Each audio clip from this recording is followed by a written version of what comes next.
told me everything was gonna be alright. And every time I look up to the sky, and I know I can fly, fly. I owe it to you, owe it to you. Keep on rising, keep on rising, never let go. Keep on rising, never let go. Keep on rising, never let go. Keep on rising, never let go. It's a long road. It was never gonna be always funny, but as long as we got each other, somehow I know it's gonna be. Oh, every time I look up in the sky, and I know I can fly, I already know I'll wait to you, I'll wait to you. Keep on rising, never let go. Keep on rising, never let go. Keep on rising, never let go.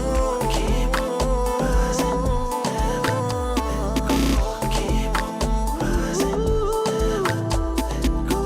Keep on rising, never let you go. Keep on rising, never let go. Keep on rising, never let go.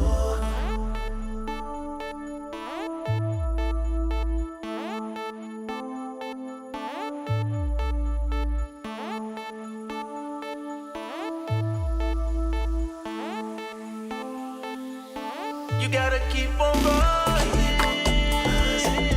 Never let go. Keep on rising.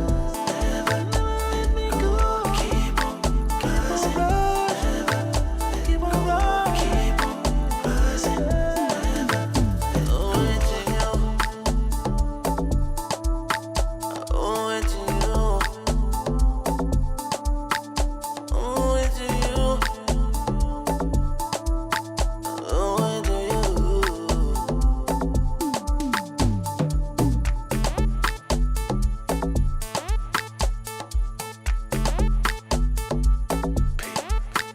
Mellow on the beat.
Mic check 1 2.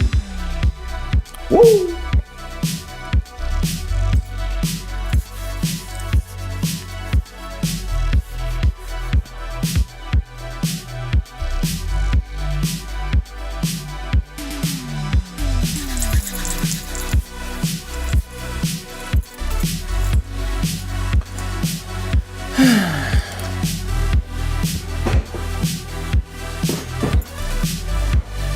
So you know,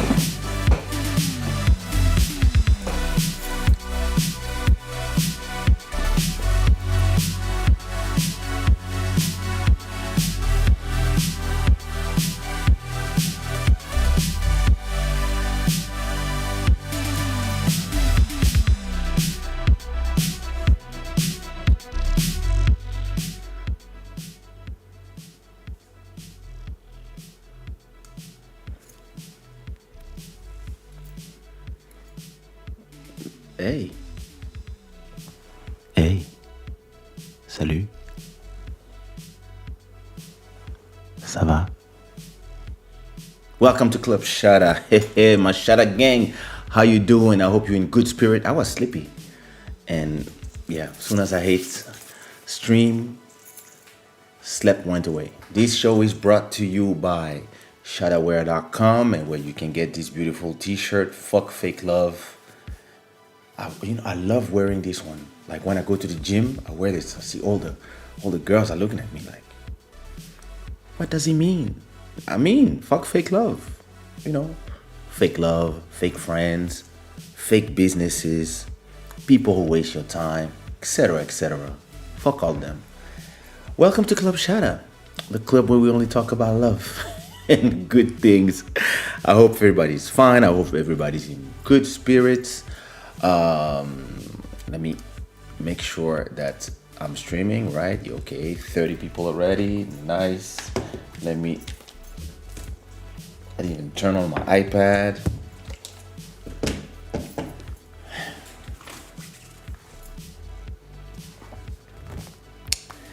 Yeah. Look at me, iPad. All right. What?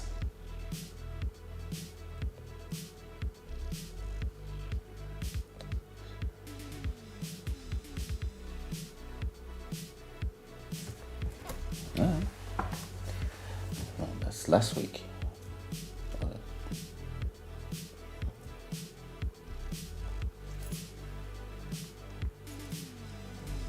There we go. Okay. Now we're talking.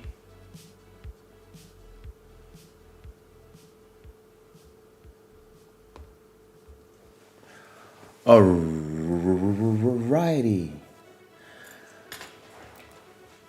I was saying, I hope everybody's fine. I hope everybody had a great beginning of the week. Me, I've been sleeping like last week. I've been just sleeping. And this week I've been doing business meetings. I went out my house a bit. And this week, I think starting tomorrow, I'm going back to recording. I have to record an EP that I'm doing with a friend. I have to record a song for a guy in Kinshasa, and I have to finish this album as well. And a mixing, I have 3 songs to mix that I already have, and I have to plan a recording session with a legend that I'm gonna fly him in to record a song. That's gonna be nice. Maybe I'm gonna live stream that. Who knows? CV Beats, what do you do, brother? How are you? I hope you're fine. I hope everything is nice out there in the US, the land of the free. What up, Joel? How are you? I hope everybody's fine out there in Canada.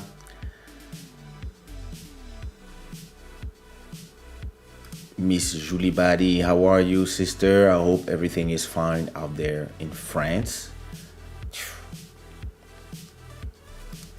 What up, Kate Samba? How are you? What does this tattoo say? Okay. I don't know. Mr. Simmons, what up, brother? How are you? Tatiana, how are you? I know. This is cloning. Hey, Jassy, what up? When are you coming back? Congratulations on your graduation. You're a lady programmer now. You're gonna do apps for me soon. How are you? Yeah, it looks like an 80s workout video. Exactly. That's exactly what I was thinking when I was doing it. I was more thinking like a Ferrari with neons and doing pursuit in Miami. But yeah, 80s workout work too with those strange workout where everybody was dressed strange. Exactly that. Yeah, it's Van Dunem. What it do? Bruno, what it do? What it do? What it do? Mr. Malcolm Beast, how are you? How's the family? How's everybody?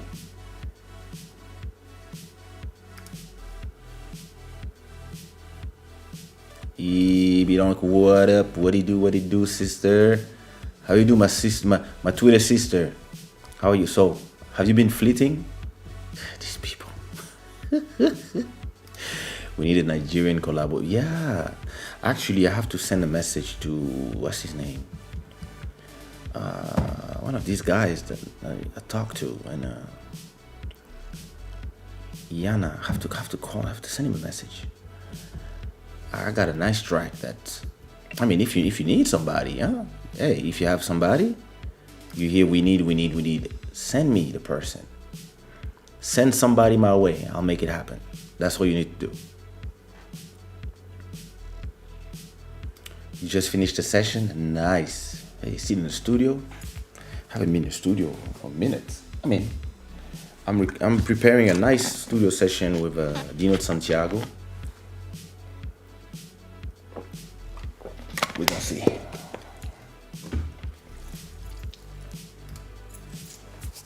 Oh, why not? I'm open. Send them my way. Send them all my way. I'll take care of everybody. All of them.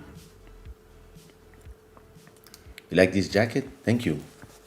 I like it as well, and except when it's cold, everything gets in. But yeah, from inside is nice. Mr. DJ IT, what up, brother? How are you, brother? How are things for everybody? I hope everybody's fine. So I had a great start of the week. I have two friends, businessmen from France who are here. So we've been, having business dinners and conversations and, uplifting each other, finding ideas. Very, very nice, very nice. And other than that, I just ordered my new microphone and I'm waiting for it to come. I can't wait to have it. Probably gonna order some new headphones as well. Those ones are nice, but I want to have something with a little more bass. Or maybe it's the microphone that is really giving me this sound. I'll see when I have the new ones how these headphones sound, because usually they sound great.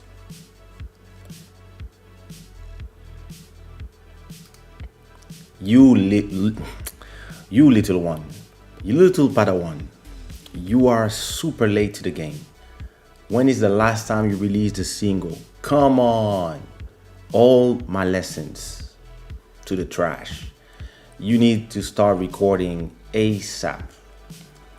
You need to record like 10 of them straight so that you see what I mean? So we can store them. Keep 5 for you, give me 5, and I will release one every 2 weeks, 2 months. So at least I'm gonna stay like a whole year without working on your stuff and getting forgotten by all these people. People they don't see you or they don't hear from you 10 days. They think you died. They don't even think you died. They just forgot that you existed. This is the word of today. But yeah.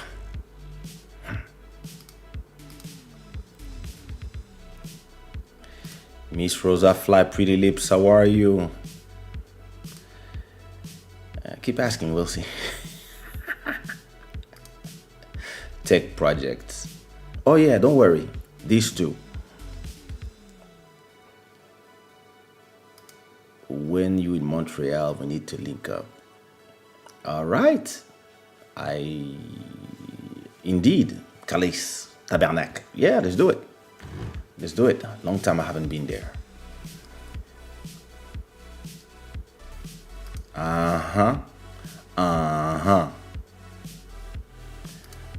Listen.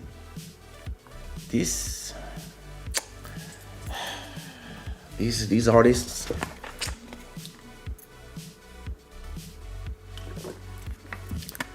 I start working with Jesse. Our first 3-hour conversation was, I don't know, 6 years ago, 7 years ago. I don't remember. And I thought that we would have released like 50 songs in 6 years. We released like 3 or 4. What a letdown. What a letdown. But hey, it is what it is.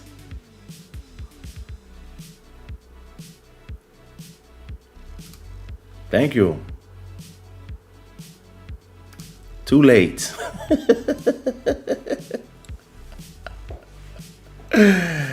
Well, I hope everybody's fine.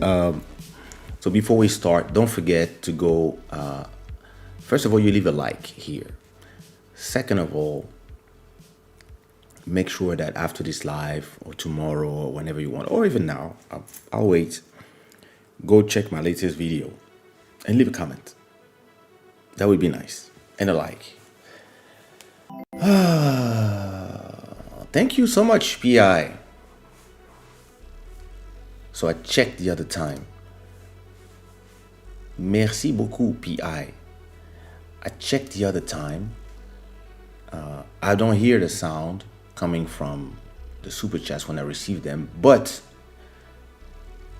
people on YouTube hear them. So it must be because they arrive here inside of Ecamm and they are not being sent. And because of my setup, it's complicated. But when I get the new microphone, I will start playing around. I just need to get a new stand with the new microphone. I think I'll have a microphone at this height. It's gonna be nicer. It's gonna have a podcasty feeling. I don't know. I'll see. I need to see how big it is first once I receive it, and then I'll see. Hey, many thanks. So, how's everybody doing? What time it is in your time zone? How are things? How's the coronavirus? How is your government handling everything? It's interesting what's happening in France. It seems like, and in Portugal, people are really. It's interesting when you've lived 32 years in France. It seems like in Portugal, people they tend to be very resilient and very cooperative with the government when there are rules. People tend to follow them, and at the same time, the police is not enforcing. I mean, in my neighborhood at least, the police is not there like enforcing rules. And I guess maybe it's because most people just follow the rules, and we are not confined. We are, as I said last week, we have during the week it's up to 11 p.m. At 11 p.m. everybody has to be home until 5 a.m. We're on curfew, and the weekend is from 1 p.m. till 5 a.m. But hey, I mean, it's interesting because at this time, so there's nobody in the streets anymore, but life seems normal. Of course, the artistic world is still completely impacted. All the clubs, discotheque, bars, artists, DJs, bouncers, barmaids, barmen, PRs, security, and etc., performers. Everybody's out of a job. Some of us had a plan B. Some of us had economies, and a lot of us, and the majority of us, had nothing planned. And those who can be with their parents, that's what they did, because there's nothing else they can do. Those who can take this time to produce something, learn something new, recreate themselves, are doing this. But I really, we are almost at the end of this year. It's a dreadful year. It's a crazy year. But I think we haven't seen the impact yet. You have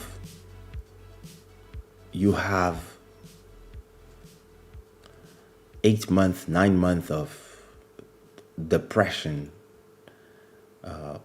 economically, mentally, financially, and we don't even see what's going to be the economical impact, like the crisis, the global crisis that will follow all of this. They kind of they're kind of trying what they can to try to prevent it, but with everything that is going to be closed, with all the people who put their life savings in their careers, their restaurants, their bar, their library that they decided to open, or a small boutique hotel, something. All of these people who thought, okay, I'm going to open in March, and by May, June, July, when the summer arrives, that's when I'm going to make my first money and start getting my money back and whatever. All these people, some of them, they're losing everything, and the government is kind of not helping everybody. Maybe they can't, but it is a situation where in 2021, if we arrive to a situation where a vaccine is found, and you have Moderna, you have Pfizer and BioNTech, who all are saying, and I think there's a Spanish company as well now. Everybody is saying they have a now more or less 95% effective vaccine. Now it's the big race now. Well, who's gonna say, yeah, a vaccine works, and let's inject everybody and please pay us billions. So now it's becoming an economical race to who's going to make money from all these. Of course, you know me, I invested 1,000 euros in all of them. But even if we find a vaccine today and it works, and after taking it 6 months, there's no side effects, and we start, all the people from the hospital get vaccinated, and then we start arriving to a point where you can have the disease but you cannot die from it anymore, and then it becomes like a flu or something like this, and they start containing it more or less. Even until we arrive there, you're gonna have to deal with everybody that will come out of 2020. Everybody that have been beaten up for a whole year financially, everybody that haven't been helped, everybody that lost their livelihood, all the artists who could not perform anymore, all the clubs that's gonna close. So let's say that there's 1,000 artists that are hoping to perform soon as the gates are open, but when the gates are open, there's no more clubs. And I'm not talking about all the big clubs that will survive, or they will be bought or whatever, or somebody will refinance, etc. I'm talking about all the small clubs, because us in the Zouk, Kizomba, Afro market, unless we are big artists, we perform in the small clubs. And all these small clubs, half of them will not reopen. And it means that culture will suffer, and culture is, for all our countries, we are the culture. We are part of the culture. We spread the culture, and I don't know what's gonna happen, especially that now that in a very interesting way in Europe, maybe because it's getting cold. I don't know what is the correlation, but the cases are going back up like crazy, and everybody's closing their borders. Everybody's hoping for a vaccine, but on the now, everybody has to close everything. Everybody has to close everything. In America, it's a nightmare. Like, instead of doing his job, they have a president who's more obsessed about himself and a narrative, and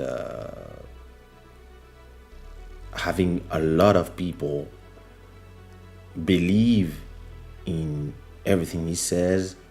When you have people who are almost out of breath at the hospital, and they still don't believe that the vaccine is real.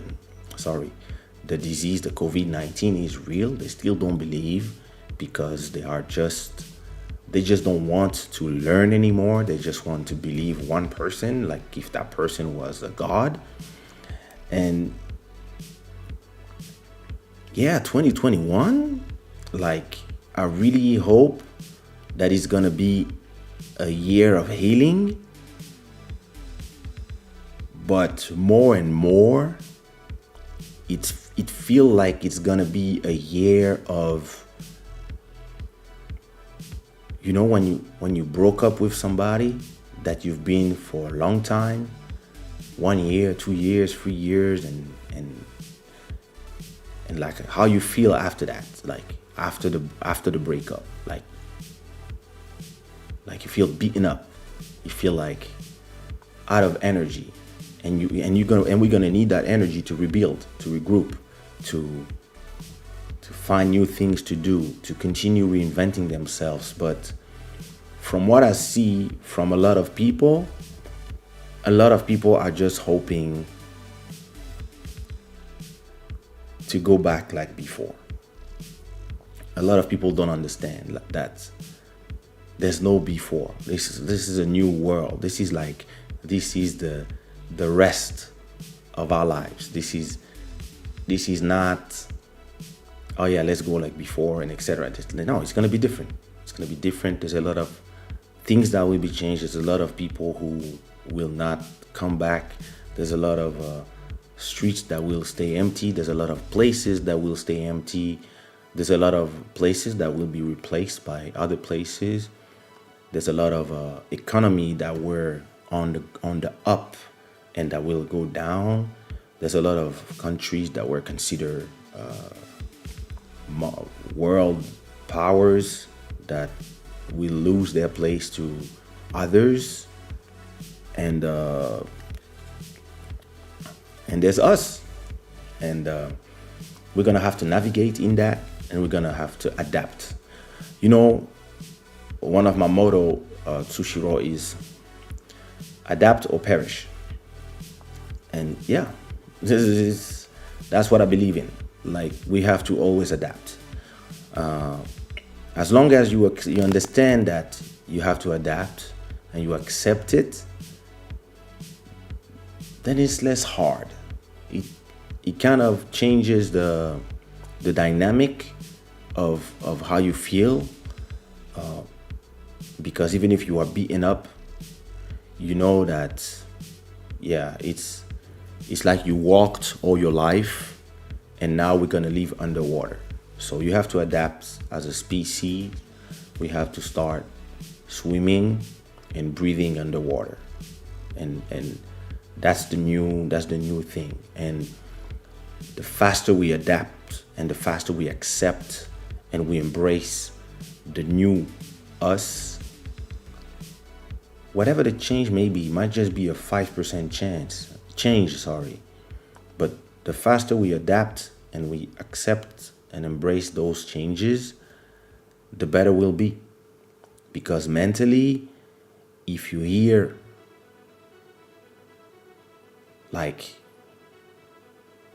bitching about how it was better before, or I used to not wear a mask, it's not gonna help you. In Buddhism, we tend to not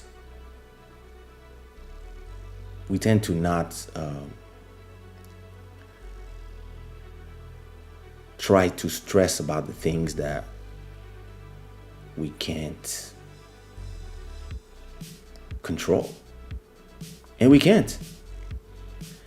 Because we can't control the things, we can then embrace the change and then control what we can control, which is our actions and how we build ourselves inside of a new world, or how we rebuild or rebrand, and how we start to move differently in a different environment.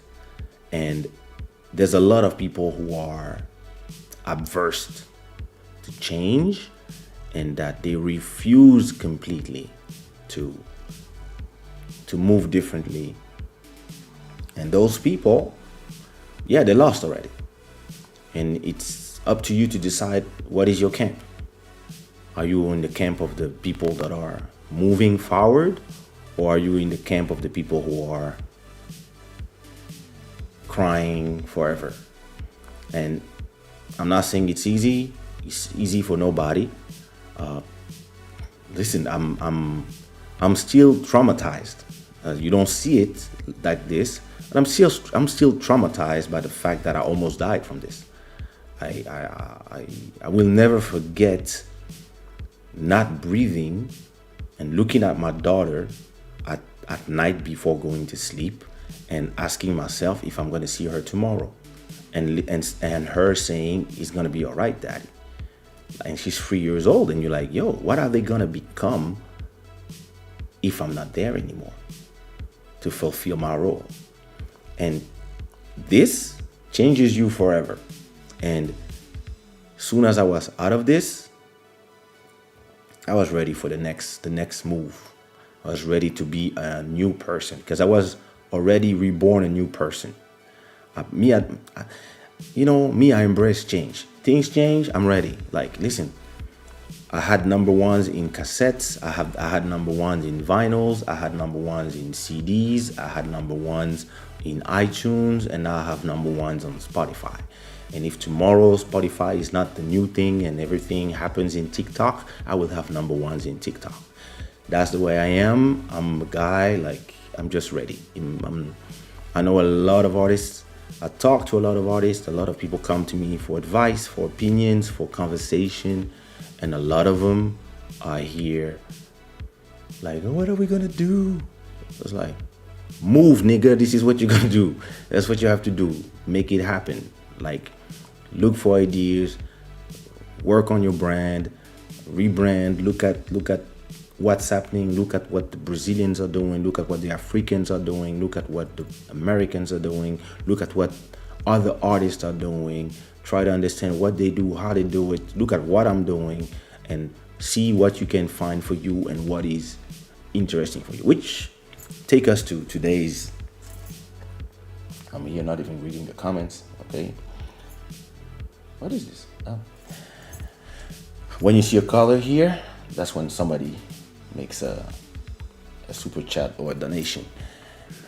So yeah, that's why I thought about branding, because all of us are artists, fans, producers, writers, etc. And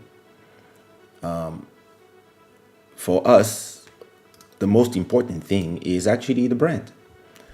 So hey, we're gonna do a deep dive into how to monetize your brand. But before that, I want to define a few things. Miss Ellis, what it do? How are you?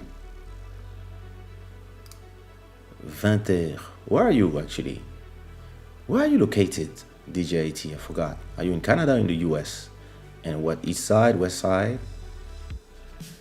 In Belgium, it's 2 a.m. and we're living it like Belgians do. We always find ways to avoid to follow the rules.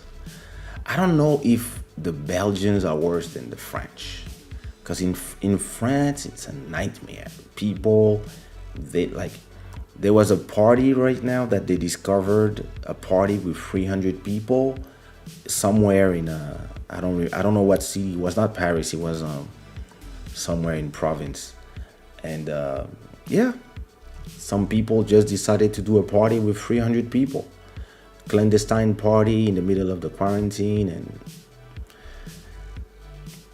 listen, even if they're all young and none of them are symptomatic, let's say all of them are asymptomatic, all of them are going home to their parents. And yeah, listen, if they're 20, their parents can be my age. And yeah, that's where it starts to be dangerous. So if they lose their parents, there you go. Now your life has changed. Because if you didn't have a job or whatever,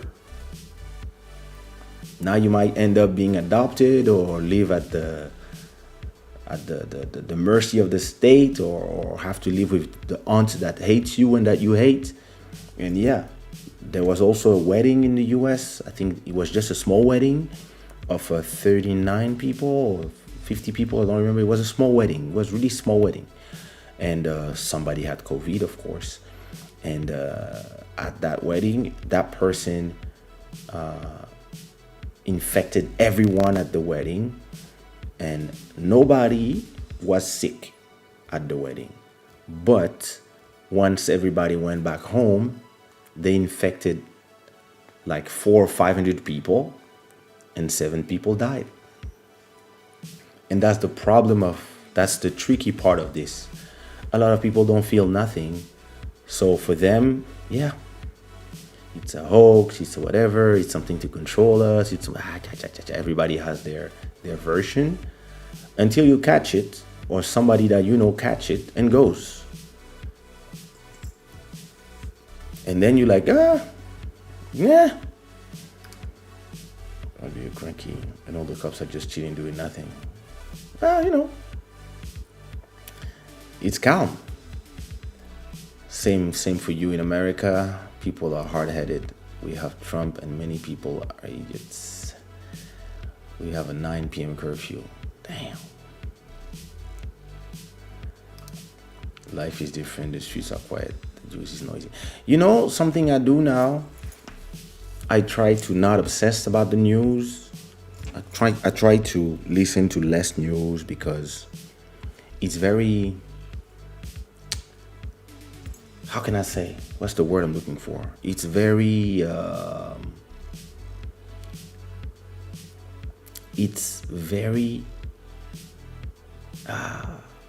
and it brings anxiety.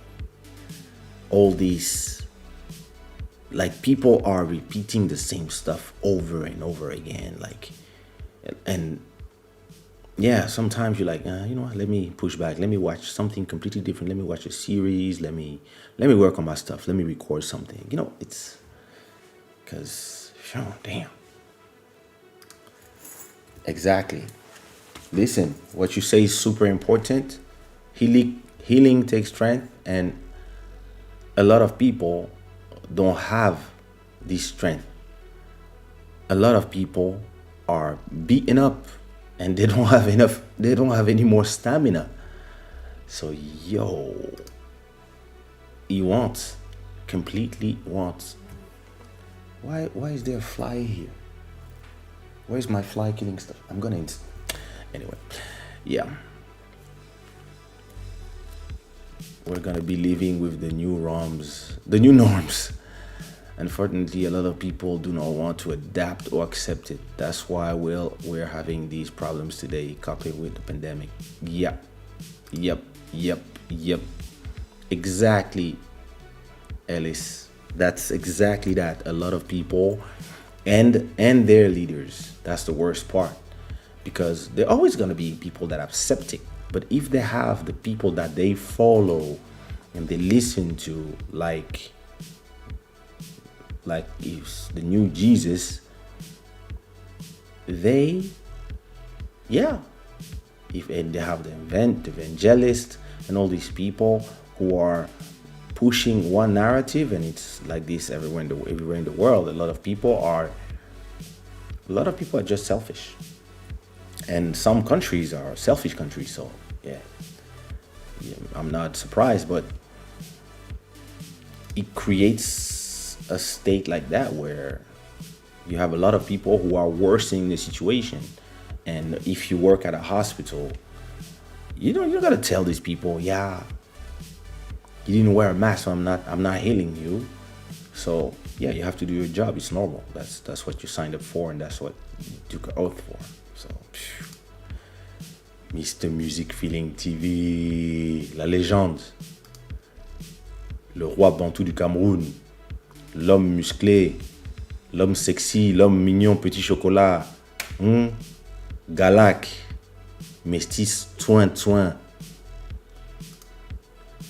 What it do, Jamie? Exactly. That's the spirit. It's better to be just on the floor but going forward. But a lot of people won't have this energy. A lot of people won't have the energy, won't have the incentive, will not find videos like this to give them the mental energy. A lot of people are lost for mental energy because for a lot of people it was like, yeah, it's gonna be a quarantine and in 2 months it's gonna be all right. It's been a year, almost a year. For the Chinese, it's been a year. For us, like, it's been 9 months. It is, sister, it is. Matt Music, what up, brother? How are you? Hello, Heather? Non, il n'a peur de personne. Il fait son malin, le petit Camerounais, le roi de YouTube, le roi du R&B en France, celui qui sait tout. Celui que tous les chanteurs de R&B regardent secrètement. Matt, Stevie Music Feelings. Il faut que tu fasses un live sur ta chaîne YouTube de genre... un live de 5 heures, le méga live. Et les gens viennent seulement, tu invites les gens, ils viennent, ils rentrent dans le live, ils parlent un peu. Les artistes viennent, les uns après les autres. Radio libre. Moi-même, il faut que je fasse ça.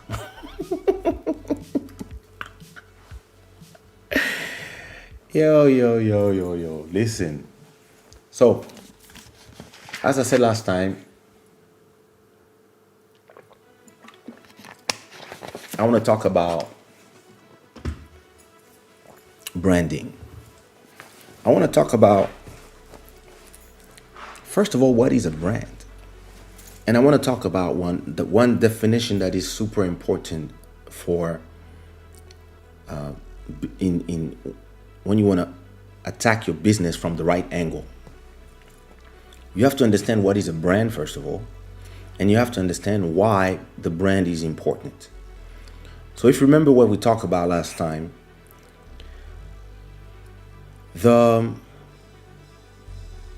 back in the days, the object was the centerpiece of the business.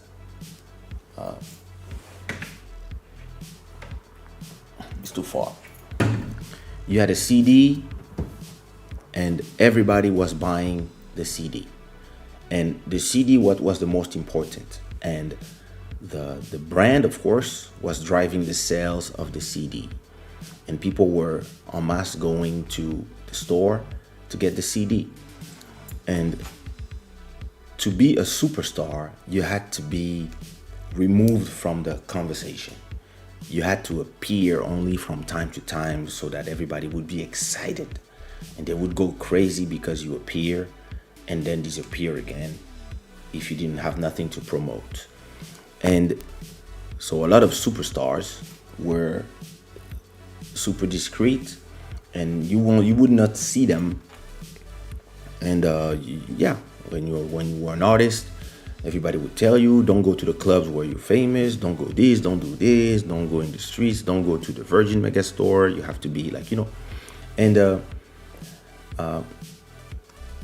with social media and the dematerialization of the product, and the fact that now everything is just a stream, what you are seeing right now is a stream. It's a live stream. It's a video stream. When you are listening to music, the music that you're listening right now is a stream as well. It's audio stream. And Today, everything is a virtual, is a virtual exchange of either money, either information, either entertainment. Everything is completely virtual, and even more right now.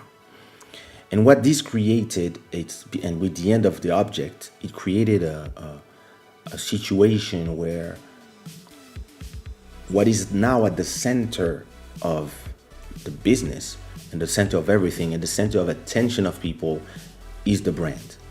So back in the days, people would buy your CD or see your movie or your television show, and that was the center thing. And then because of that, you would become famous. And you would become famous, and this would generate money, and you would be kind of a satellite of your business, of your brand. Your brand would be whatever movie, whatever CD, and this would create some positive revenue for your personal brand. But your personal brand was not the center. It was a satellite like the rest of the things. And maybe because you did a movie, you can do an album. Maybe because you did an album, you could be in a movie, etc., etc. And the big shift of what happened 10 years ago is that the brand and the personal brand is now at the center of everything. And everything else is a satellite of your personal brand. So you have to define what is your brand. Your brand is your name. It's whatever you choose to name yourself and that people will remember. For example, Music Feelings is a brand. And the value that this brand brings to his listeners and auditoire is a vast knowledge of US R&B and conversations that can spark debates about his opinion about what's going on, and in-depth reviews of what the market is, the artists, what they do, and enough knowledge for you to learn something every time you go see him talk about something on his YouTube channel. So this is the value, and this value makes his brand attractive. Jassy, her brand is Jassy, and the value she brings is beautiful songs with a beautiful voice. So the brand is usually connected to a value. A lot of these women that you see on Instagram that are influencers or models, or that are just, sexy girls, their brand is their name, and the value they bring is the visual entertainment. The fact that you are seeing somebody beautiful is what is making the brand valuable for you. Let me talk about me instead of talking about everybody else. I'm Kaysha. This is my brand, and the value I'm bringing has been changing over the years because I'm a guy who likes to change and propose something different all the time. So when I started, my brand was good music. My brand was Kaysha, but the value I was bringing to people was good music. Then it became also creating other brands. So I created Shada, which is a brand of clothing. I created Sushiro, which is a music label. And that music label created a lot of other brands like Eligio, Sumia, Tia, Ledes, ABG, etc., etc. Some of the value I was bringing was instrumentals. And because my instrumentals were making hits, other artists wanted to attach themselves to the brand. And I was making money by selling them those instrumental. And my latest brand is called Club Shada. Club Shada is a show where I have conversations with people all around the world through the internet. And the value I bring is the value of conversation, the value of my knowledge, the value of my experience, the value of the entertainment that I provide to the people who are watching and who are coming back every show. So, and all these are my brands, but my main brand is Kaysha. So that's the center. And then everything around it, all my other brands, Shada Wear, Sushi Raw, Angel City, Davagani, the music that you're listening to, those, Sushi Raw, the label, Black Buddha Music, my second label, my YouTube channel, my 7 YouTube channels, the YouTube channel of my wife. All these are the satellites, but there are other brands as well, and everything is bringing a value to people. And once you have defined what is your brand, and you have defined what is the value that you want to bring to people, then you can start thinking of how do you monetize it? How do you bring revenue to your brand? And how, and especially in these times, how you have to use, and you don't have a choice right now this time, but it's good to do it because then you can start create passive income. But you have to start asking yourself, what is your value proposal and how do you generate money with that value that you are bringing to people? And I think a lot of people, their problem is that they know what they want to do. But they don't know how to. Thank you so much, Bruno. They know what they want to do, but they don't know how to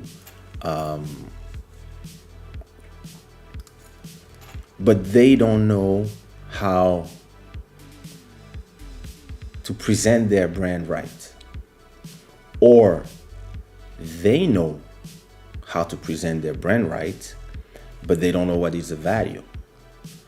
Or they know how to present their brand right, they know what is the value that they are proposing to people, but they don't know how to monetize it, or they're scared to monetize it. And everybody will have a different approach to what is the problem. And I think I'm one of the rare artists that have been able to propose through the last 25 years a different value to different groups of people and always being able to monetize it. I went from rapping on Zouk songs and calling it Candy Zouk to rapping on Kizomba, or singing and rapping on Kizomba, then singing on Kizomba, or producing tracks for other people or producing other people. And every time I think what draw people to my brands was the fact that they knew that it was always gonna be a quality proposal. And when I started the Club Shada, I took the time.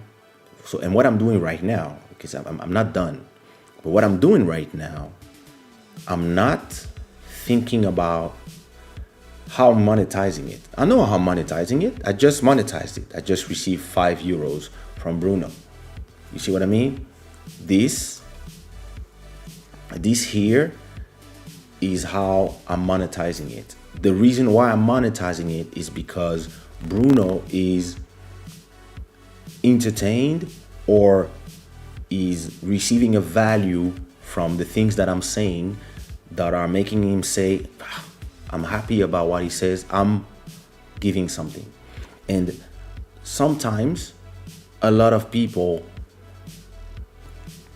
and there's so many ways that you can you can monetize it. I could say, okay, this is a special Club Shada. This is gonna be a special episode, and in this special episode, we're not gonna just be enjoying and talking about stupid stuff or whatever. We're gonna talk about business. I'm gonna teach you stuff, and to be part of this one, you have to pay $5 each. So if we have 100 people who come, that's $500 for me. But I keep it open because what I'm doing right now is I'm building the Club Shada brand. I'm still building it. I've been building it for 6 months. And in my head, I know already all the different ways that I'm going to monetize it. Donations, super chats, sponsors. The more people watch it for free, at a point, I can go see a brand and tell them, hey, I'm doing this show on YouTube. I have more or less 500 people watching live for 2 or 3 hours, 2 times a week. And I have another 1,000 people watching the replays, plus another 1,000 people watching all the little different streams of 10-minute clips of the show. Plus I have another 100,000 followers on another platform called Instagram, where every view does these metrics, and I have all the metrics, etc. Plus I got my Facebook channel where they have also the little snippets. And what I'm proposing to you is that on all these platforms, you will have your logo. You will have your logo here,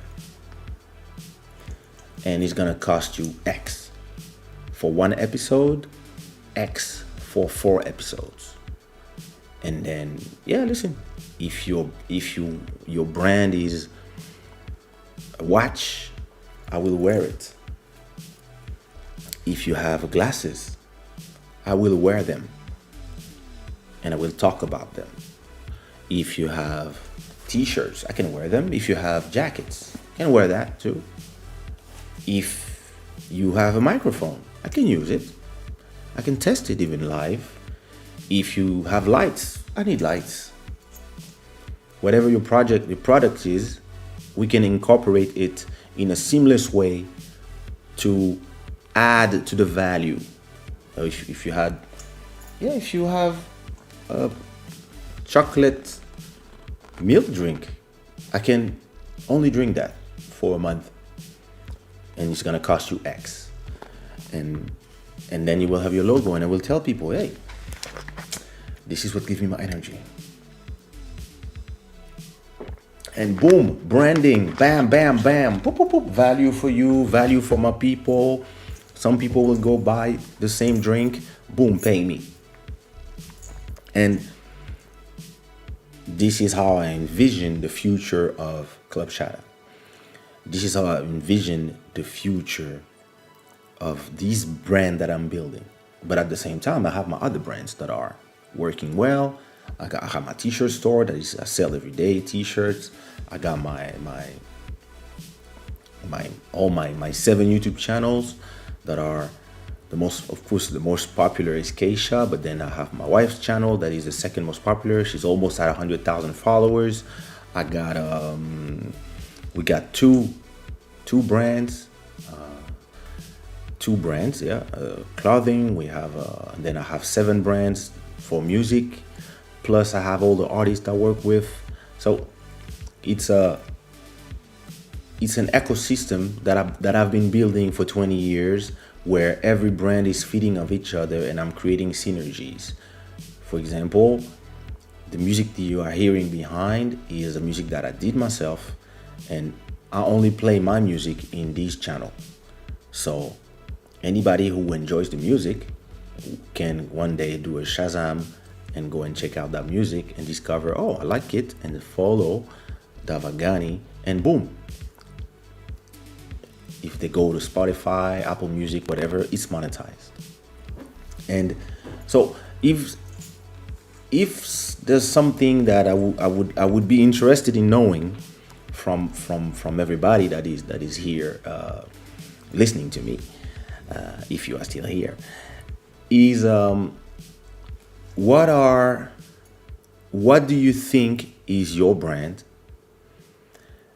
and what do you think is your value? What do you think you are bringing to somebody who's in quarantine, bored out of proportion, and they turn on YouTube, they turn on Instagram, they turn on Facebook, they turn on Twitter, and they are they don't know what to do because it's 400,000 hours of video that are uploaded every minute on YouTube. 400,000 hours of video are uploaded every minute on YouTube.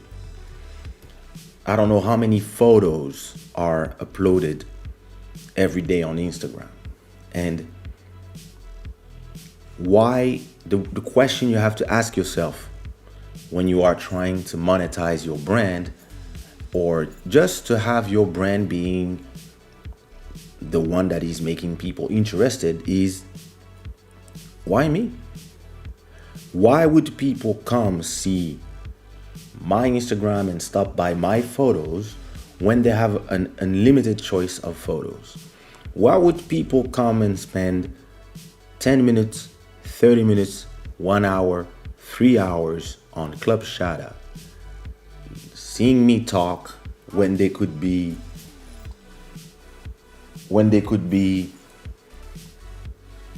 watching something else? And this is where the reason, the answer to the why is the value. When you go to a Michael Jackson concert, the value you are looking for it is excitement, is listening to the songs you love, and fainting. That's the value for you. And this is why the Michael Jackson brand is supreme. And you have to ask yourself, do you know what is the value that you are bringing? And do you know if you are presenting the brand in the right way, well enough so that people come and they enjoy your Instagram or your Facebook or your whatevers? And if you want, of course, you can, of course, send me your Instagrams, for example, and we can watch together your Instagrams, and I can give you my opinion. It's just my opinion. It's not. I'm not a professional. I'm not a consultant. So it's just an opinion of somebody who's build a few brands. So and we can do it like this, or we can. But it's important for me just to know in the chat for everybody what is your brand, and what is the value that you are trying to bring to the people.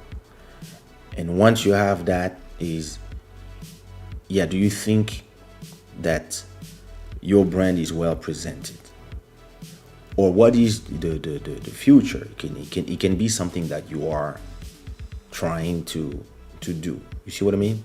So go ahead, put me. I mean, if you want, if you want us to look together, send me well, you cannot put links on my YouTube, but put the names of your Instagrams. I can go check it out myself, or and tell me what is your thing while I'm watching a few comments. It's funny, when I speak seriously, the chat just stops. It's amazing. It's like either everybody's sleeping or everybody's just listening carefully. Put some hearts in the comments, or some fires in the comments if you are enjoying the value that I'm giving you. Monetizing takes skills and consistency. I completely do agree, DJ IT. And why it takes skills? I mean, yeah, it takes skills. But why it takes consistency is because people abandon too early. People think that it's easy because they see all the greats, all the stories. They hear all the stories about all the people who made it, and they don't realize that it's not that simple, and that the people that made it, most of the time, what you are seeing is the emerge part of the iceberg. But all the work they did for 10, 20 years before, you don't see it. I stopped performing on chairs in front of when we would go on the barbecues. Back in Kinshasa, me and my sister, we used to rap on chairs without microphone in 92 in front of, yeah, the other kids from the government. And we used to be there rapping. And some kids would look at us like, oh, look at these stupid kids. Like, we are on the top of the food chain and they rap. And others were, And today, a lot of these people who were like, they are 45, 50 years old now. And they're like, I remember when you were 15 years old, bro. And you were here rapping with your sister. I remember you guys in 89, 88, before the first Civil War. I remember you guys. Wow, I'm proud of you guys. And you've been doing it step by step for the last 30 years. And this is why you deserve where you are. And a lot of people, they want everything now. And if you're not patient, you will not build a brand that can sustain, for example, what we are going through right now. Your brand will sustain this because you have been resilient to everything that happened the last 20 years. And whatever is happening now for you is just, okay, regroup, rebrand, recreate, re-prepare, let's go. Monetize a different way. Because it is not that, of course, a lot of economies are collapsing, but it's not like there's no money. Especially in a world where money is just numbers in a ledger and in a computer. Money is becoming money used to be papers, but now money is just numbers on, like, I go on my Revolut, on my bank account, it's just a number. And the money I receive, I don't receive money in cash.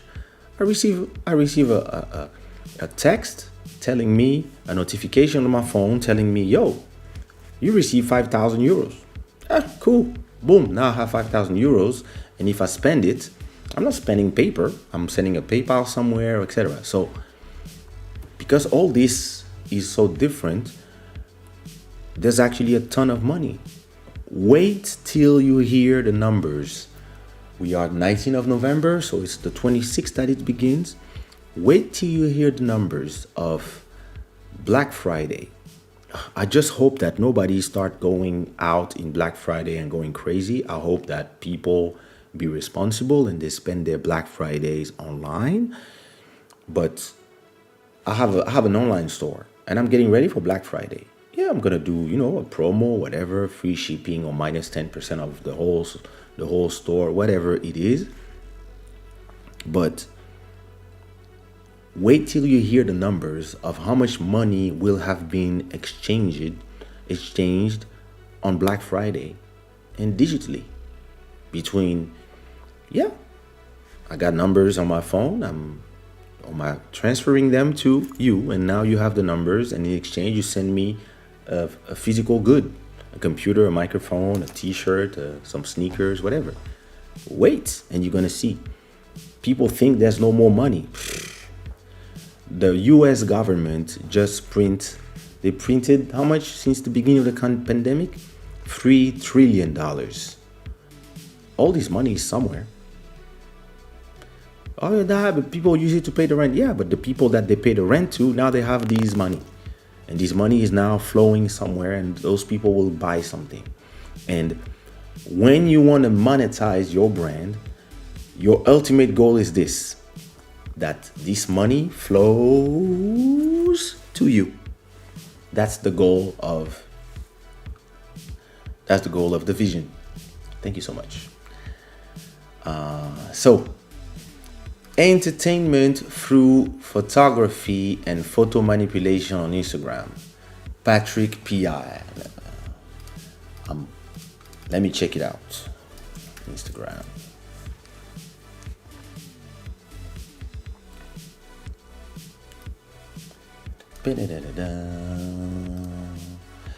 Patrick.pi. I hope you don't mind. I'm gonna visit. Seems like I've been there before.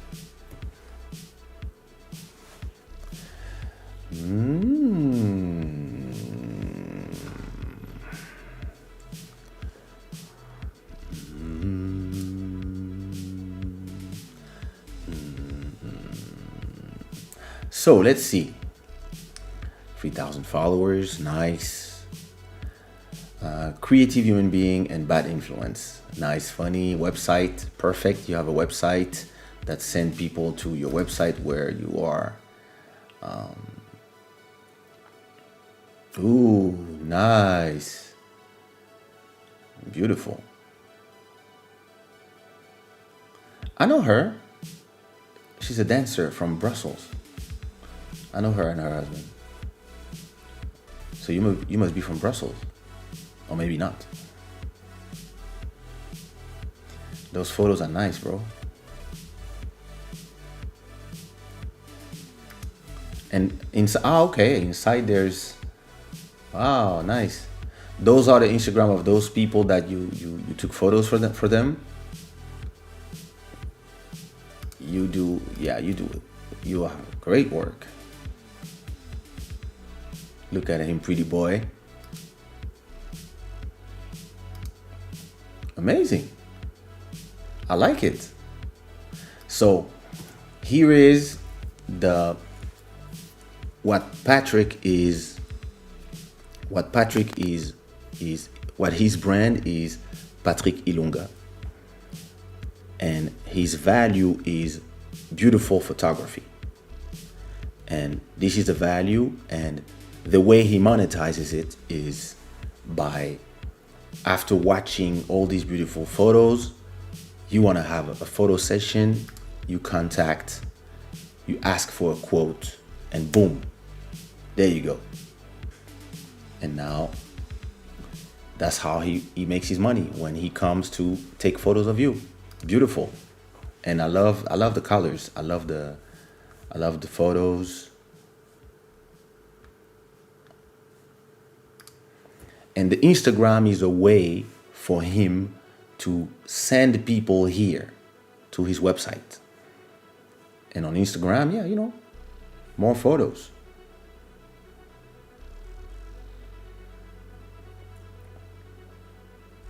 That's beautiful.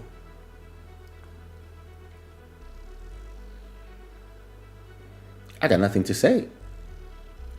Everything is here. Maybe now what you need is just, as a photograph, is to make your brand stronger, and this either through advertising or either through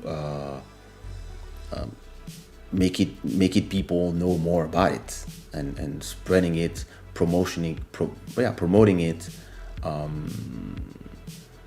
with for example from time to time a campaign. You take a campaign on Instagram.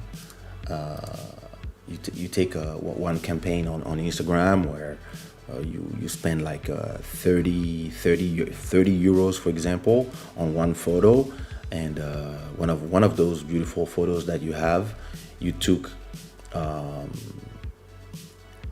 one photo, and you take I would say 1 week campaign on Instagram where the goal will be just to have people follow your profile, and then this photo will show up in for 30 euros in 6 days. It will be shown maybe to 50,000 people, and the goal is so that out of this maybe 2,000 to 3,000 people follow you, and now you have 3,000 new potential clients. Something that could be nice that you could do, since you travel a lot as well, would be to add in the mix of the beautiful ladies that and the beautiful people that you photograph, maybe a little more, because you really have some nice editing and a tone to your Instagram. You could also add some nice sceneries, landscapes from the different cities where you go, or whenever you can travel, or even like for now, for example, something you could do is do a special quarantine. Easter quarantine. It's everything is desert, especially in Brussels, and you could take some photos of the streets that are empty, the streets of Brussels empty. Or you could also take some photos of, and then in contrast, some photos of the people who don't want to not be out, or just a lot of photos of people wearing masks, because this is something that is traumatizing our generation. And you could make it some art and have a beautiful way of taking the despair of our people, but making them still be beautiful. That would be something that could be a great idea to do on your Instagram. But did I follow you? Do I follow you? Wait a minute. I was here. I don't even know if I followed, because I'm a future client. Oops. Oh yeah, I like this Instagram. I'm following. Boom.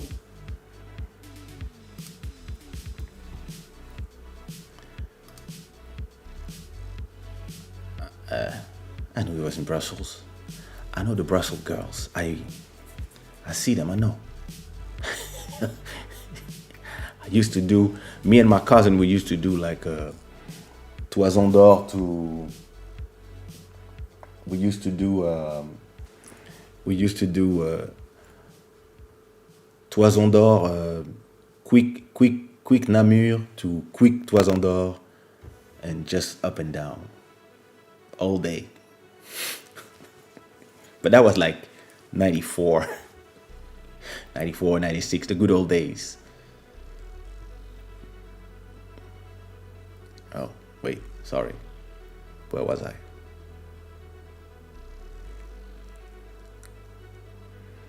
One, my own genre of beats, value, new sound. All right. I believe that what you need to do is to perfect the sound of your own genre of beats. So, and then maybe have inside of your own genre 4 or 5 different styles, and learn to mix them in a way so that it really sound up to par to today, so that then after that, yeah, you get the clientele. But for you as a beat maker, I will do another video. I will do a whole how to make money as a beat maker. I think this is really it's a whole conversation. But yeah, we're paying attention. Yay. Thank you. Let's check out together IG DJ IT. I realized the value in social media and started to post with purpose.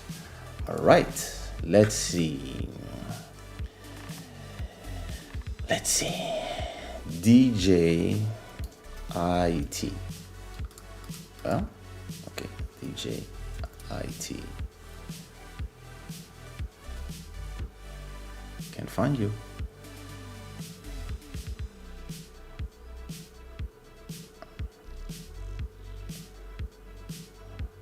How many DJ IT are there?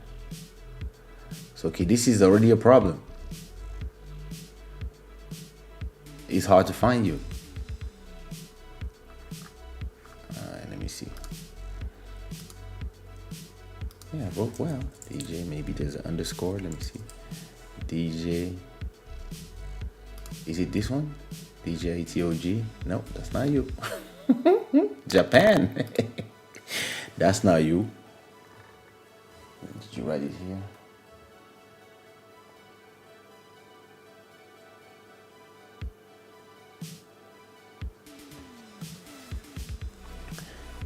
Okay, maybe without space I'm gonna find DJ IT. Bro, I don't find you.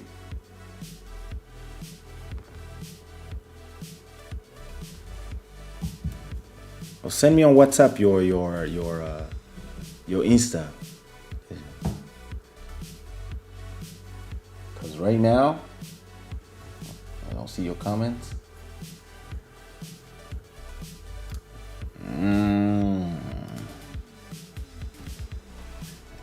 Yeah, it's hard to find you.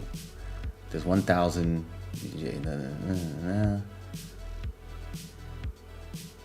I don't see. Oh yeah, I don't see you.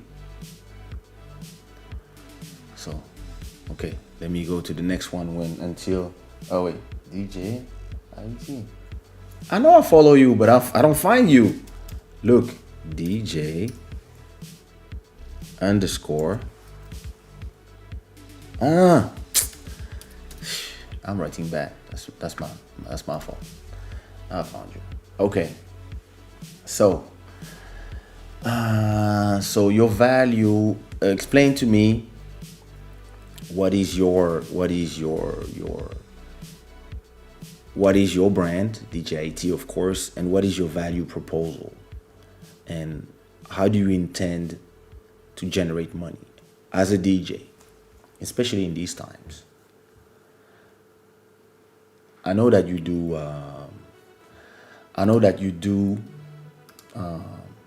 You have a SoundCloud. I know I've been there. It's a website. Mixcloud. Yeah, I receive those.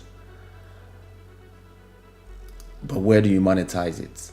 Because it seems like for you, the place that you monetize is when you are invited at events. That's here. This is where you monetize.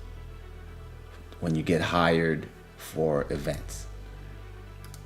The problem here for all of us is that for now, this part, we can forget about it, right? We can forget about the idea of the events for now. So I think that for a DJ, I found you already. Too late to send me a text, bro.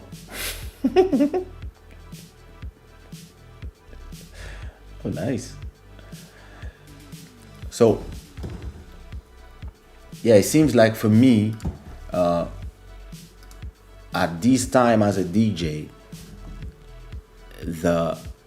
unless you can be invited to official events by governments, or you can do virtual parties where people are in their car, it is hard to funnel the money into performances.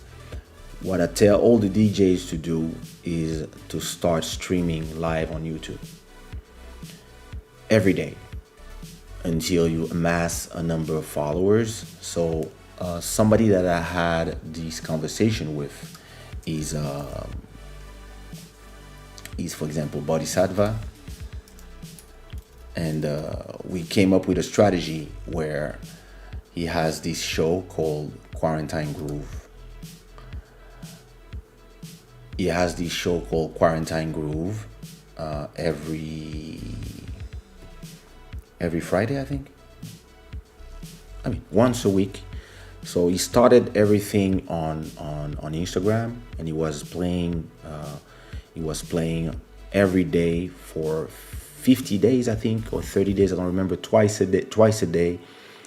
When he was alone in his house, and instead of becoming depressed, he just started playing, and he saved a lot of lives of a lot of people who were depressed as well, who started enjoying the fact that they would wake up knowing that he would play for them 1 hour, 2 times per day. And so he did on Instagram, and I told him it's great to do on Instagram. He got 10,000 new followers from that, but I we sat down and we start thinking of a strategy of importing everything to YouTube. And now he has on his YouTube channel, at that time he had 10,000 followers. As you see now, he has now 23,000 followers. And the people, and the people who follow him and who come to his lives, they started just like with the club Shada, where you guys decided to call yourself the Shada gang. They decided to call themselves the Bodists. They decided that this place was Body's house, and then a community started around him playing music and soothing the mind of people through music. And his quarantine grooves are him in his living room playing music for 2 hours. And as you can see, QR code for donations, link to support, to give money on PayPal, and playing music from his living room for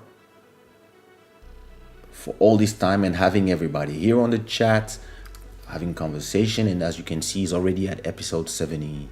I think he's arriving to episode 80 something. I'm not sure. Ellis actually, I think Ellis started. I'm not sure, but I think Ellis, you started following me from Body's place, and I think Emmanuel, who is part of the Shada gang, start going to Body's place because she followed me there. So, and we start doing synergies. So I think as a DJ, it's important to do this. Start creating, pushing your brand virtually, so that. But okay, if you are on YouTube and you are playing somebody else's music, so how you make money?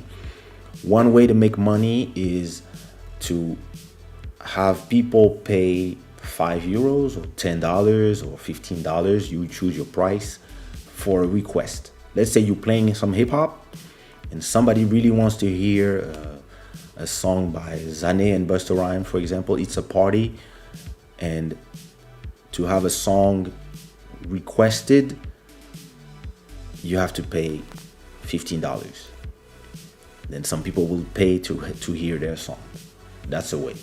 Another way is just, people give donations, just like now. They give donation for the value.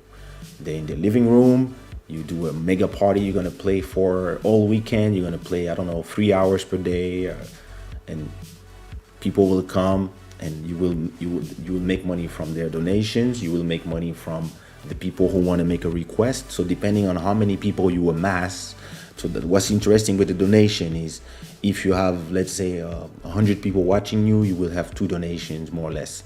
If you have 1,000 people, you have 20 donations. The day you reach 10,000 people, that's when you start having 100 donations. And if you have 100 donation of $10 or $20 or $50, like it happens here sometimes, now you are starting to make some serious money.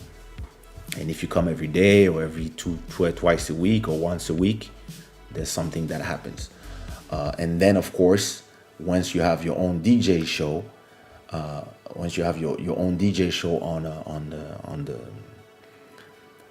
on the platforms like YouTube, then you can also generate money with the rest of the techniques that I use, that are, for example, a logo, like the Shadaware logo that you see on the right of your screen. And you can even do like the Brazilians do. For example, the Brazilians have tons of logos. Something that we started doing on Club Shada, I do highlights of small interesting moments of my lives. So we implemented this strategy with Body as well.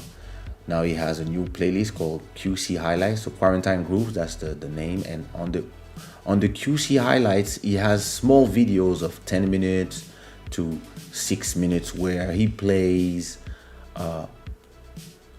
He takes a part of the mix that was funny, or for example, Kaysha does a surprise for me, whatever, and he plays that. So for example, on this one, he's playing his own song. What is interesting in the fact that he's playing his own song is that because he's playing songs from other people on because he's playing songs from other people on the big live, he cannot monetize it on YouTube because there's the content ID that is recognizing all the songs from the different copyright owners. So he cannot monetize. But when he does a highlight of his song, for example, Your Crown here, because that's his song, then he can monetize this video. So I told him, hey, start cutting the moment where you play your own songs or some good moments of the live where you are talking about something or something, and then put them. Like there was one video where he was going through it. He had an emotional moment, and he was still doing live, but he let one instrumental play for 20 minutes, and he starts expressing his pain during the live. And as the business that I am, I called him. I say, bro, yo, that was beautiful. Cut that part, put it there, put it in the highlights. Of course, he was like, no. I say, no, bro. Those moments of vulnerability, yeah, display them there because I know you're not doing this you are doing this in a natural way. You are doing it as because you're feeling it. But showing this vulnerability and putting in the highlights, it will also add something to your brand, to the people who are following you. They will see a moment where you are real, and you can call it Body Gets Emotional during a set. You put it there, and you will see that this video will have more views than the rest because that's the way it is. That's the way how people are. They see emotional, they go click.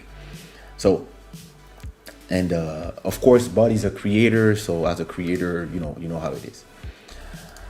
As for your Instagram, yeah, I see that you are as a critic that I have to a lot of DJs and a lot of promoters or a lot of artists is that their Instagrams seems like a big flyer. It's only promo, and I think it's important to also show the social part of your life. People are interested in your brand, and when they're interested in your brand, it's not like back in the days. People, they would be in love with people that they didn't know nothing about. Now it's different. They want to know everything. They want to know what you eat. They want to know how you pee. They want to know, etc. So it's important to open up a little bit, as of course, as much as you feel comfortable, because yeah, it's your life and you have to protect it. But yeah, they want to know a little bit about you. So I can see here, you have some photos and probably, okay, new mix alert. So to me here, I would not have put, I have a new mix. I would have done the same photo, but then I would have posted something deep. So you can find things that are deep. You go on Google and you type quotes about life, for example, and you find something nice to say, something that of course goes with, I don't know, okay, 30 life quotes that will motivate you, for example. Yeah, whatever. Okay, let's say, where are the quotes? Oh my God. Okay, there's a gallery. Oh my God, these people. If you don't like the road you're walking, start paving another one. Beautiful. If you don't like the road you're walking, start paving another one. With this photo, boom, you would create more interest. I mean, you have some people that are chilling, some people are watching the photo, but if you had a quote here, a quote about life, you would generate even more engagement from your post, because some people would be like, oh wow, I love what you said, yeah brother, keep pushing. And then it doesn't feel that I'm on the Instagram of somebody who's always trying to sell me something, or always trying to send me to download something, or go to my link in my bio all the time. Oh, I have a new mix, I have a new mix. Yeah, we know you're a DJ, we know you do mixes, but from time to time, it's the thing where instead of always trying to get value from people, you give value to people. So let me give you an example, because I do it all the time myself. If you go to my Instagram,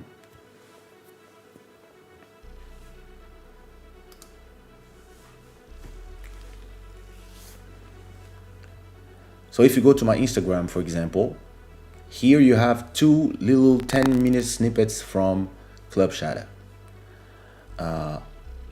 And here it's a photo look of me and my dad. And if you look at this photo, it's just me in Zaire in 1976, Congolese pretty boy since forever.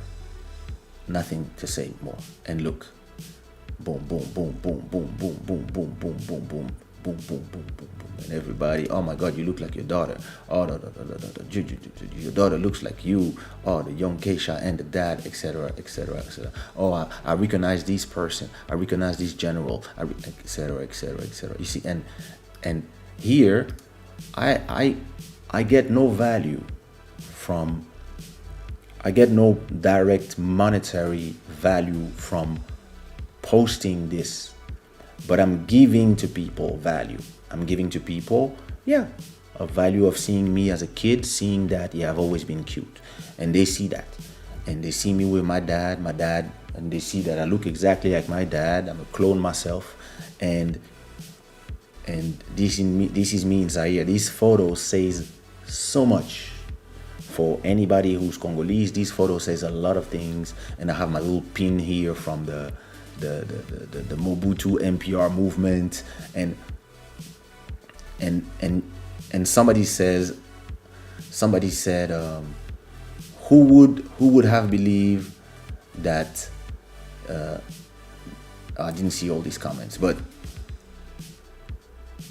somebody said, who would have believed that this little kid would write all the beautiful songs that we love today? And you see, this is giving the value. Here, I'm talking about the CDs, the fact that the CD don't exist anymore in Club Shada. Those are from the last episode or 2 episodes ago. Value, entertainment value. Here, it's a photo of me and my daughter, creating her memories, because I want my daughter to remember those moments. When she grows up, she remember that she had her dad here, and she had a father figure, somebody to protect her, and so then when she grows up, she wants to look for this kind of man, and that's my job as a dad. And again, I'm just giving people value, I'm giving people positivity, I'm giving people something beautiful to watch. And look at Miss Rosa. Miss Rosa is here. And see, at the same time, yeah, I'm showing you and my daughter, but oh, look at this. It's Shadaware. Now I'm doing a synergy between the value that I'm giving to people and the things that I'm selling. Boom. You go to shadaware.com and you have all these photos. But in those photos, if you click them from the Shadaware, you can also buy them from my store. And then now you're in Shadaware, and you see in Shadaware, like everything here is for sale, but I put photos of me and photos of people who buy my stuff and who wear them wherever they are. So I try to not only display promotion, but also, like, for example, this was yesterday. I'm inspiring people who want to be businessmen and stuff. I don't really smoke cigars, but yesterday I smoked one cigar. I felt sick after that. But I'm pushing this, and I'm here like business conversation with my boys, and I'm tagging this brand that are the makers of that cigar. Why am I tagging them? Because if they see it and they like it and they post it, I can tell them, hey, you could be a sponsor for Club Shada, or you could send me a box, and in exchange, I will do you some photos, whatever, and or you can pay me for whatever. So all this is calculated, but at the same time, it's just the true life, right? But I'm using it, and I'm not selling anything here. But I'm talking about Je ne sais quoi club, which is where I was invited to be, etc., etc. Same here. You see, all here, I'm not selling nothing. Not selling nothing. And only here, promo. Boom. New single. Only Friday, I put the promo. The rest of the time, back again. Only value, value, value. Here, of course, I'm selling something, selling something, selling something. Single. But look at this. Here, I'm selling the dream, the good life. This is me. This is how I spend my quarantine. All this is building my brand as a guy who lives well, who's positive, who's spreading the good vibe, and who's living the good life. And because of that, yeah, you want to see more nice photos like this, be inspired, you want to be like me, follow me. You follow me. At one point or another, I will make you buy something, but I'm not trying to make you buy something all the time. So this photo here would have been beautiful with a quote. So these are probably places where you've been working. Okay, so you are selling your shows, that's cool, etc. Yeah, those are nice photos.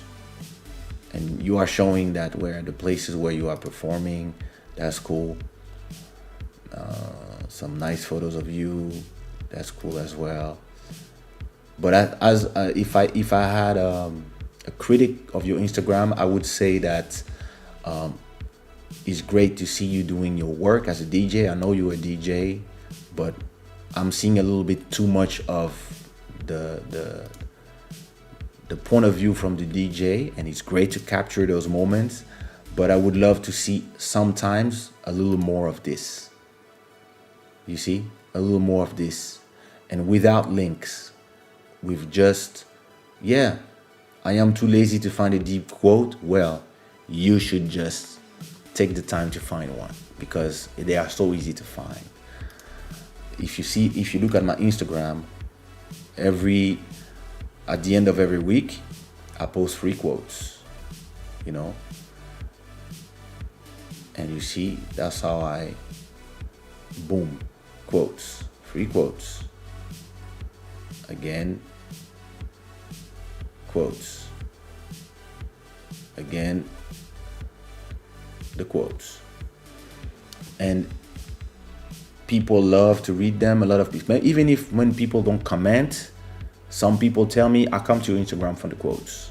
Some people come to my Instagram for the funny stuff, the people who fall somewhere, the people who destroy something. So yeah, in my opinion, the website is normal. This is where it's a nice website. But I believe that I'm here, not even reading the comments, but I believe that a little more of this to balance with the promo, that would be good. I love those photos. I love those photos of the places where you perform, because it's a behind the scene of the weddings that you are working on. I love this. I would probably do one behind the scene and maybe another one of you performing at the event. I see you do a lot of weddings, so stuff like that. But when you do the sceneries, try to do a little more of those, because some people might not be interested in seeing you posting all the time your decks, because they're not DJs and they're not really interested in that. But some people might be interested in that, and maybe because they are interested in that and they follow for this, because you post a little more of this, at a point they might look at that, and then one day they have an event and boom, they hire you. That's when you monetize. But yeah, nice stuff other than that.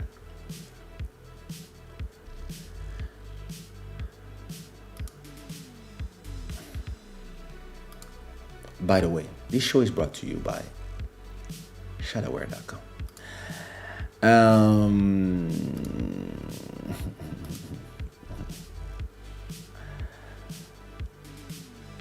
Monetizing, getting the money flowing to you. Exactly. This is exactly what monetizing is.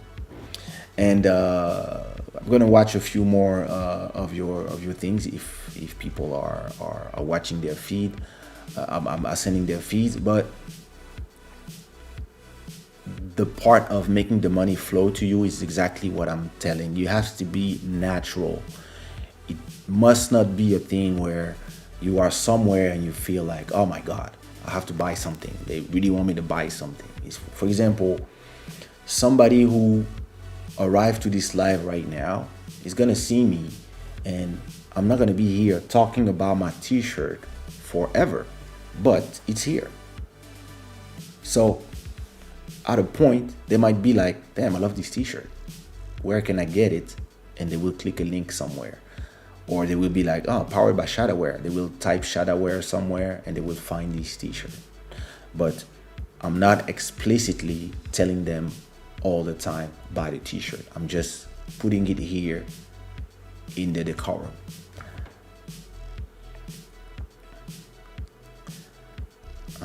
Okay, everybody's congratulating PI. Yeah, he's making some great work.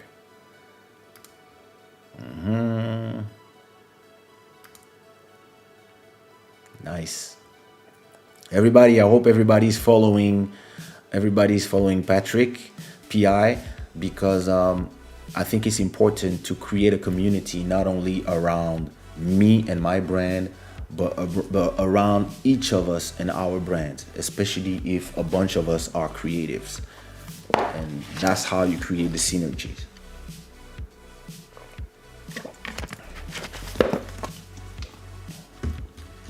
Ooh, was feeling dry. All right. You like my idea? What's this? These things. I'm enjoying your talk. Very encouraging. Thank you, Heather. My pleasure.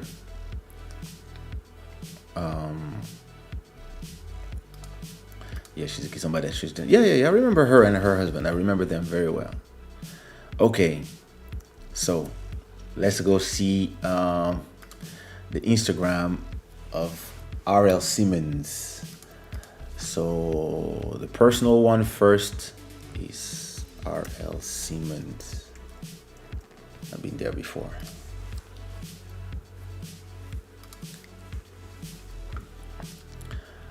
So your Instagram, so you are a graphic designer. So your value proposal is a graphic designer, and your brand is RL Simmons. So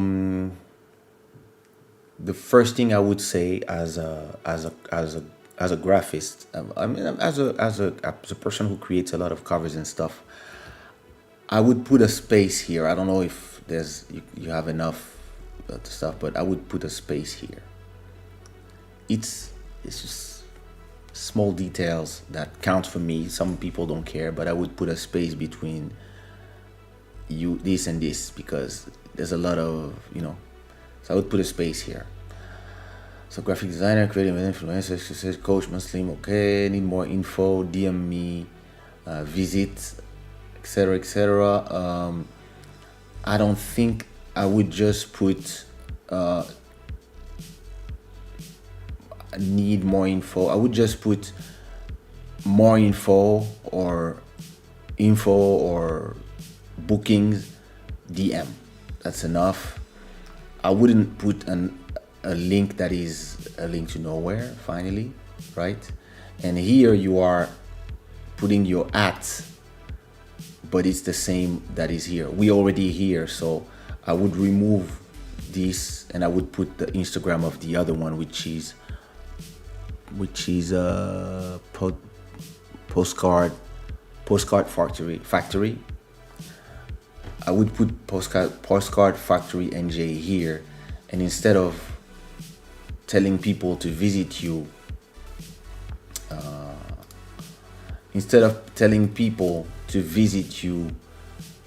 on Facebook from here, I would just put here the other your other brand, and the link to Facebook I would put it here. Oh well, exactly, it's here already. So you don't need to add it as well here because it's not a clickable link, and people are not interested in clicking in a place that is not clickable. And here, if they click here, it takes them back here. So this is not really useful. So I would remove all of this and I would replace this with the postcard factory NJ. And as for the website, so okay, it's a postcard factory. So you create postcards, flyers. Okay, so that's all your value proposition. So this is where you generate your income. That's where that's the value proposal, and the exchange is here. Probably there's a place where people can contact you, but I don't see it. So let's say if I come from so if I come to your website, I can see your work. So your different work, the things you did for probably for people around in your area. So flyers, electronic flyers, I guess.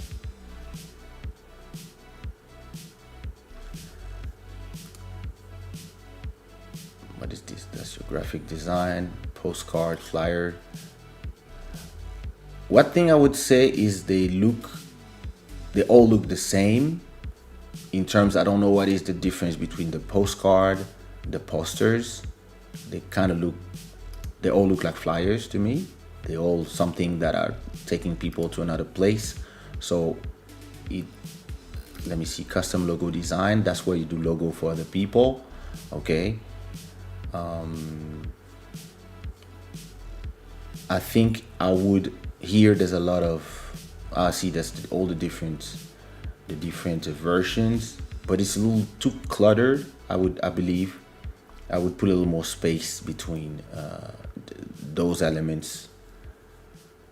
What else? Custom business cards. So that's people who want a business card. Okay. All right. But those look like flyers. Okay, yeah, okay. Yeah, I see. But something that is missing here is to get clients. If I'm a client and I arrive to your website and I'm like, okay, I want to contact this guy, there's no place where I can contact you. It's written nowhere. It's missing here a letter logo, or here something that says contact, so that somebody who's interested in becoming your client and buying something can just click on contact. It's something that when we are creatives, we believe that people are smart enough to know that they're gonna click on the Instagram will take them here, and then they will click contact me. I don't believe that they will. Most people, they don't have these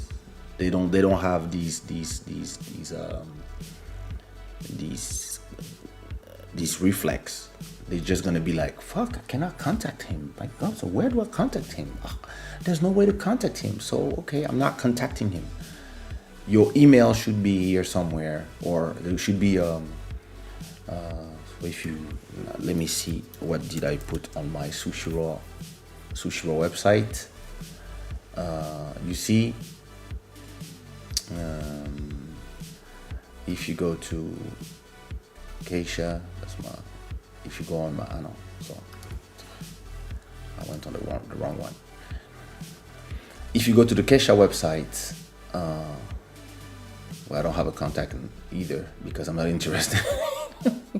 But back in the days, I would put. I had an email. I had an email thing here as well, and I don't put it anymore. But I used to have an email or in the Sushi one, but yeah, I think it's missing here. Email, contact us, or here you have brochures. So what I don't understand here as well is that you have brochure here, and it takes you to one of your menus, right? But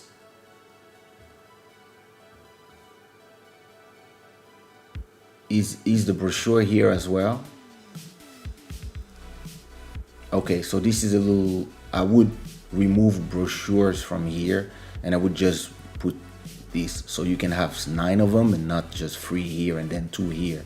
I would put the brochures here, and then here I would put about us, contact, and maybe between you can say what is my mission, etc. Talk about, and then have something where you can introduce yourself, what you've been, your biography, etc., etc.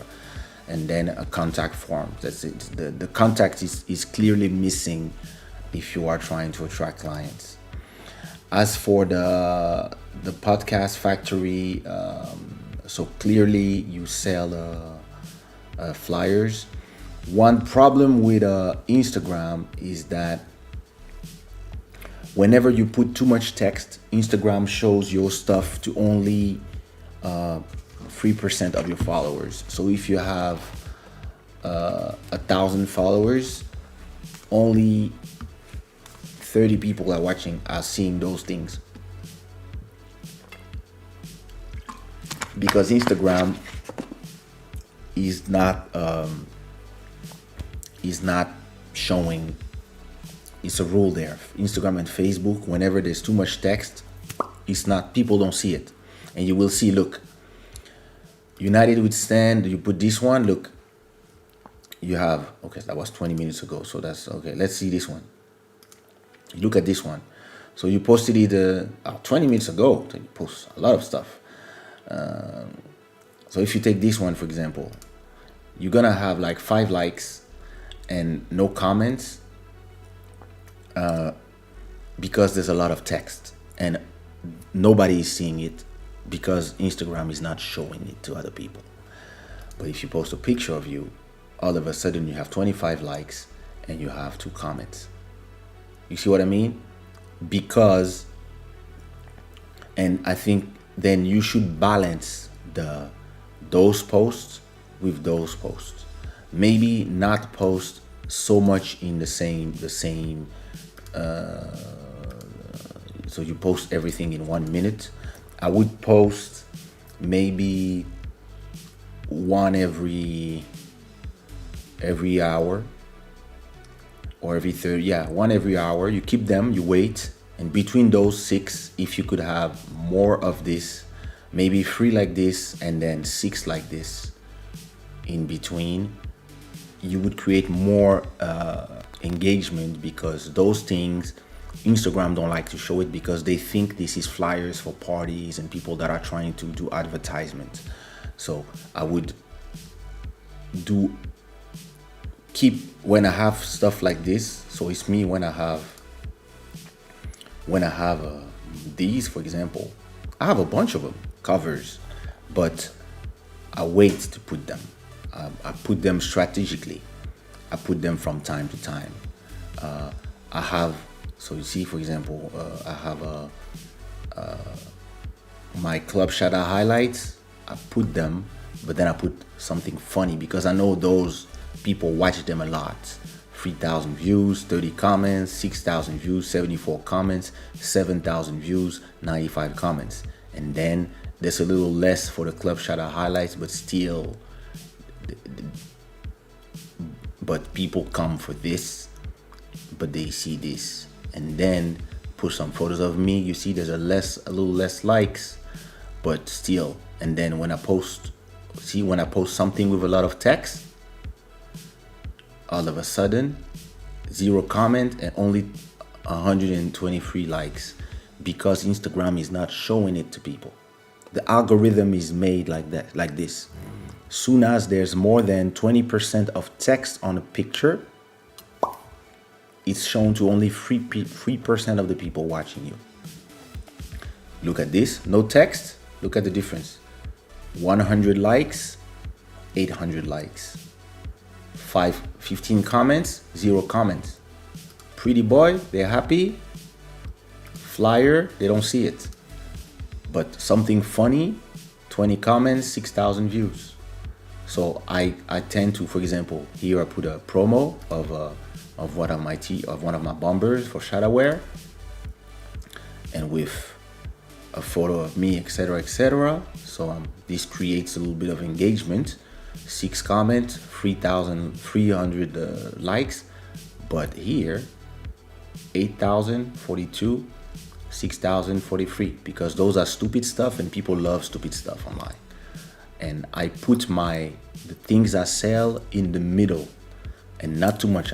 It's like I put the general stuff and then I sprinkle with the money funnel generators. So I would try to keep that rule for your work Instagram, and put more.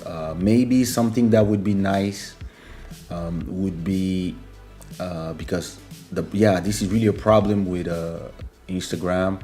Maybe you would put some text like this: "It is a good day to be proud of how far you have come." Maybe with less cluttering, and maybe like the ones that do, maybe on a just something with a color and with less and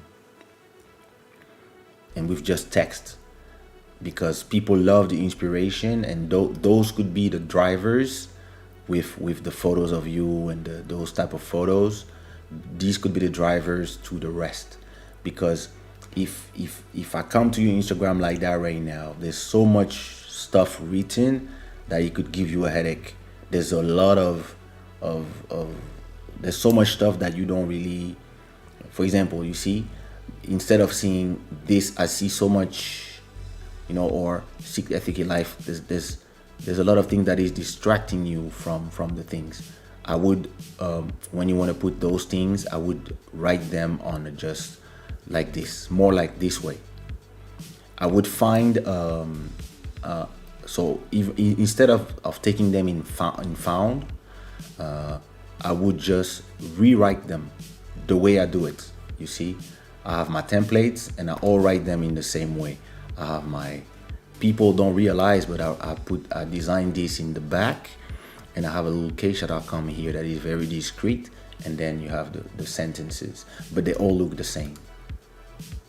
And they are very simple, white background, something black, so they don't distract people. They come to read something. The problem here is they should all be like this in your thing, not the flyers, but when you post inspirational stuff, I would find a graphic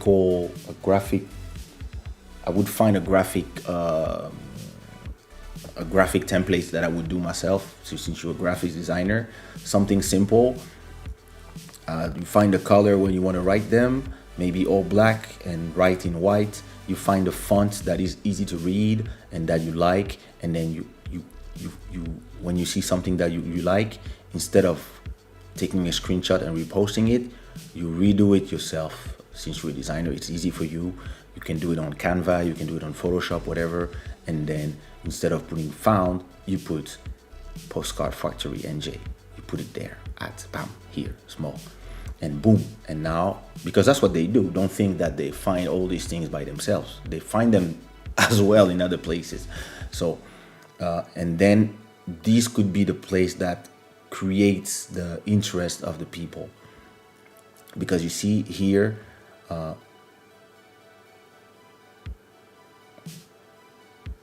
and so, for example, when you post photos of you like this, try to have them in the grid. For example, 3 of them, like this one should be here, so you can have lines, and it's easier to navigate. The people who want to see your face, they know where to click. The people who want to see inspiration, for example, those 3 could be in one line.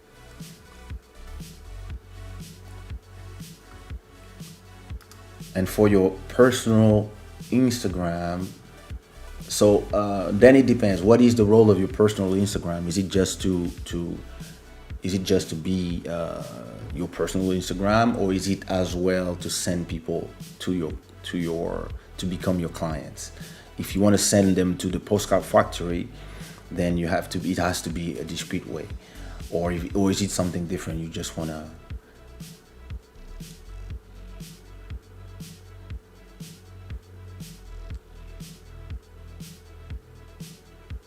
So I know that you from where you work, I know you tend to have a lot of typing, put a lot of information in the flyers and a lot of things. Instagram doesn't like it. All these posts, too much text. Those are the posts that people will not see because Instagram will not show it to them. Like I said, those ones with the colors, if they were in the same line, it would look less cluttered. But I actually prefer your personal Instagram because there's less text that is jumping to my face when I'm looking to it. Like me, I love this. For example, with the Helvetica written like this. If I was you, I would try to only write all of them this way. That's Helvetica, a color like this. Then once you have the template, every time you want to write something, you write them like this, and you write them like 3x3 or 4x4, 6x6, whatever, because those type of things, people love to watch them. People love to follow these things, and you have to put them in enough that they attract people, and then the rest can be flowing between the rest of your activities. And whenever you want to talk, and you have stuff to say, same thing. The inspiration stuff that you want to talk about, I would try to find a way to put them in the middle of other things. So prayers should be as lines. I would put them as lines, 3x3. Inspiration, 3x3, and then quotes, same thing, 3x3. And then it would start creating a flow for the people who are watching your profile, coming for the first time, to not be lost in what am I looking here.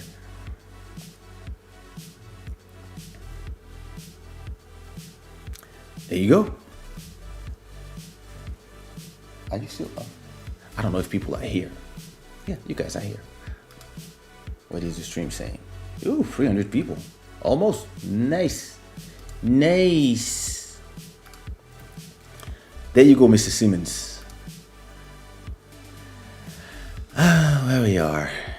Okay. So everybody, please go follow Mr. Simmons. Everybody follow RL Simmons 1214, and let's go leave a nice comment under this photo, and I'm gonna lead by example.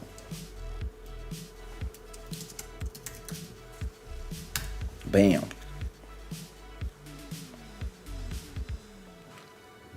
I'm coming back here. I'm coming back on this page in 10 minutes, and I'm gonna see who commented. And I see all your names here. I know all your Instagrams. I will see who commented.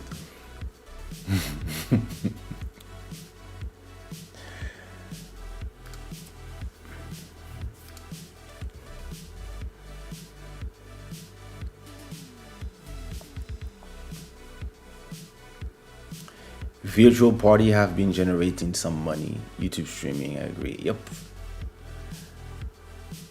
He now has an online store.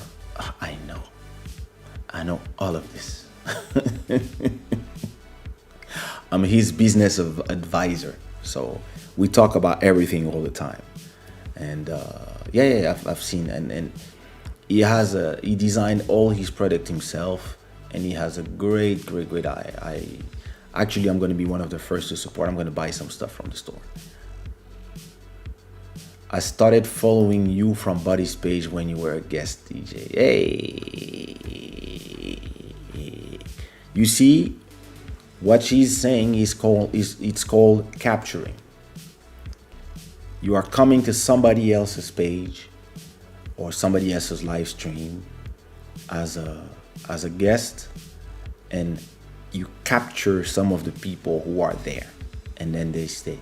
And the same thing, Emmanuel, for example, who was, hey Emmanuel, for example, who is a longtime follower of Kaysha and the club Shada.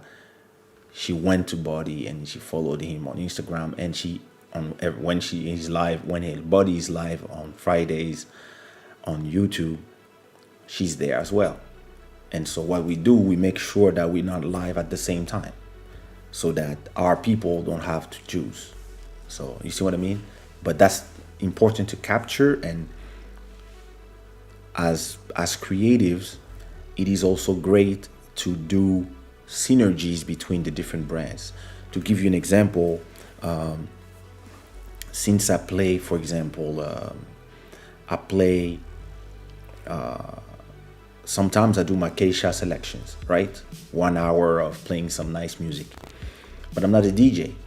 What I could do is say, okay, this is gonna be a Kaysha selection, but I'm only gonna play Swish Roll music again, but I can invite DJ IT or DJ Ademar or DJ Bodhisattva or one of the DJs I know to do a nice live stream only playing my catalog on my channel. And what's gonna happen is I'm gonna make sure that the moderator or the automatic bot every 10 minutes remind people to go follow him on his page, and the people who will have loved the live will go follow the person on their YouTubes. And that's how you capture and send yourselves followers. So that's also something that's interesting. Yep, always thinking outside the box. This is the rule.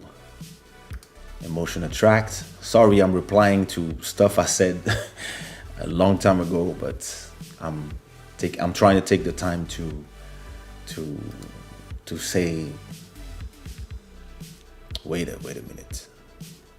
Some people are doing their homework. I like this. I'm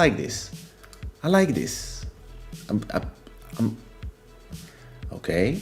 Jassy, Matt de la Musique, Joel, okay.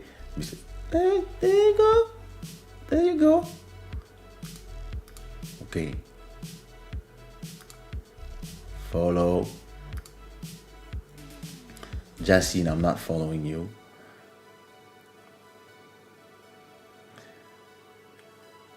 Oh, I'm not following my cousin. What the hell? Hey.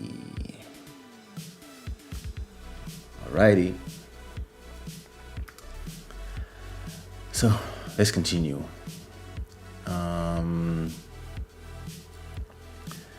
Where was I?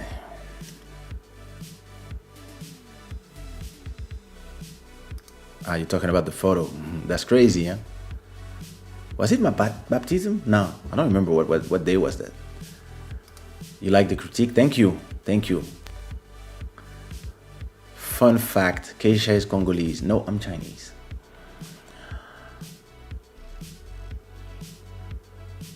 She remembered that she had thousands of aunties and uncles from all over the world. That's true. Hey, Kelina. What's up, Edson? Good. Everybody go follow DJ IT and everybody go follow Mr. RL Simmons. Some people are not Instagram or Twitter literate. I am some people. So what are you literate? Fantastic critic, 100% right. I will make changes ASAP. Uh, thank you so much. I'm just trying to give an opinion. I'm not a, again, I'm not a, I'm not a consultant. Even if I should get paid to do this. But it's Club Shada.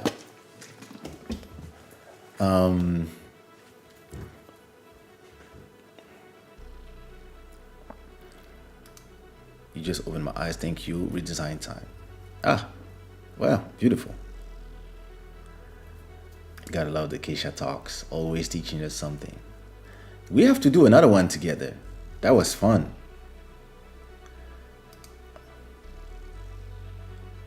Yes, I saw that some of those are you. My pleasure. How would you recommend the up and coming African artists get their page verified?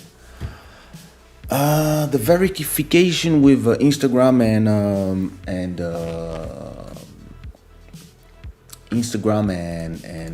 YouTube. No, Instagram and Facebook. I mean, everything from the Instagram group is super complicated.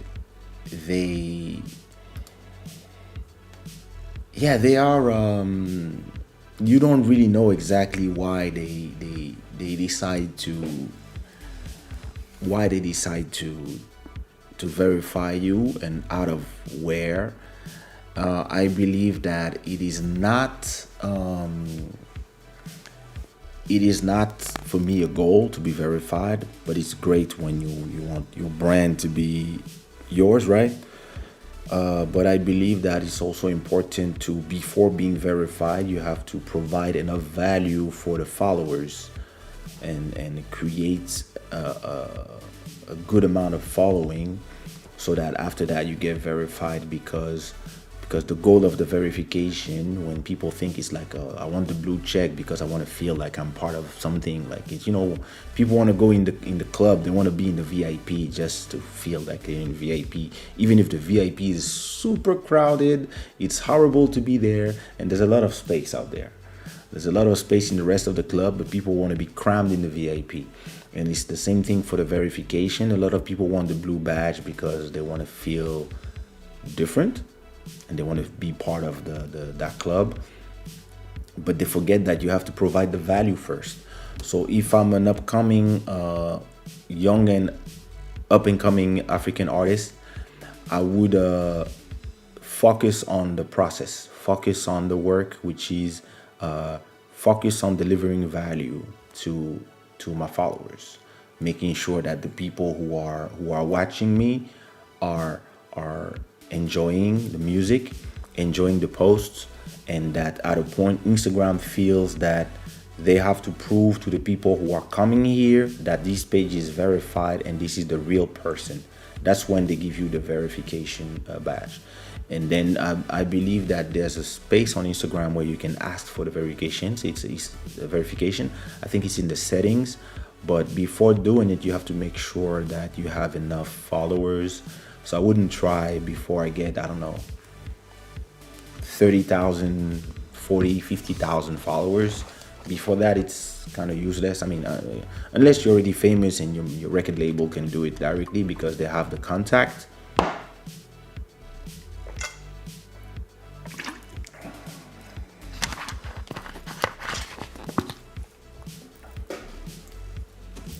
Yeah, I would do it. I would only do it after I reach those levels. That's my opinion. But personally, what I did, I just focused on producing quality content for people. Because you have to understand what is Instagram, what is Facebook, what is Spotify, what is Twitter, what is YouTube. All these places are places that are competing for your time. There's 24 hours in a day. You can only be in so many places at the same time. And all these places are, they're all competing for your time. So, and the people who come there, they come to either learn something, but most of the people, they just come to be entertained. To, yeah, they don't have nothing to do. They're here chilling and they just swiping, liking, swiping, liking. Oh, that's funny. Swiping, liking, commenting, swiping, liking. That's all they all do. So what you want to do is that while they are swiping up, you want to be the thing that they stop at. So when I go to my Instagram, so I follow a bunch of different type of people, right? So when I swipe in my feed, that's my friend Dino Santiago is a singer. Yeah, I'm liking this. That's Congo to Global. So yeah, liking this. And I'm taking my time because I'm on my computer, right? But usually I'm on my phone. I'm just like so, and I'm watching stuff, and some stuff is oh, that's, the colors are beautiful, so I'm liking. That's Yolanda. Oh, I should invite her to talk. She's a dancer, so AJ. It's an artist I work with. Sushi Raw. That's my sister. What is this? Look like, oh, food.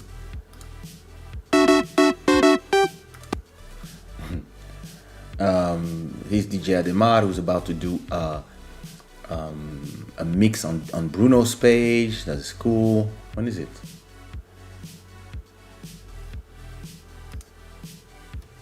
Oh, Saturday. Yay. And everybody, millions of people are receiving this feed where they are seeing a bunch of photo from a bunch of people. You see what I mean? And which one? Oh, nice. Fresh Prince reunion tonight on HBO Max. That's crazy. He finally had two of them together. That's nice. I cannot play before because of the audio. There's music. Look at my bro Gino writing a book. Talon the King.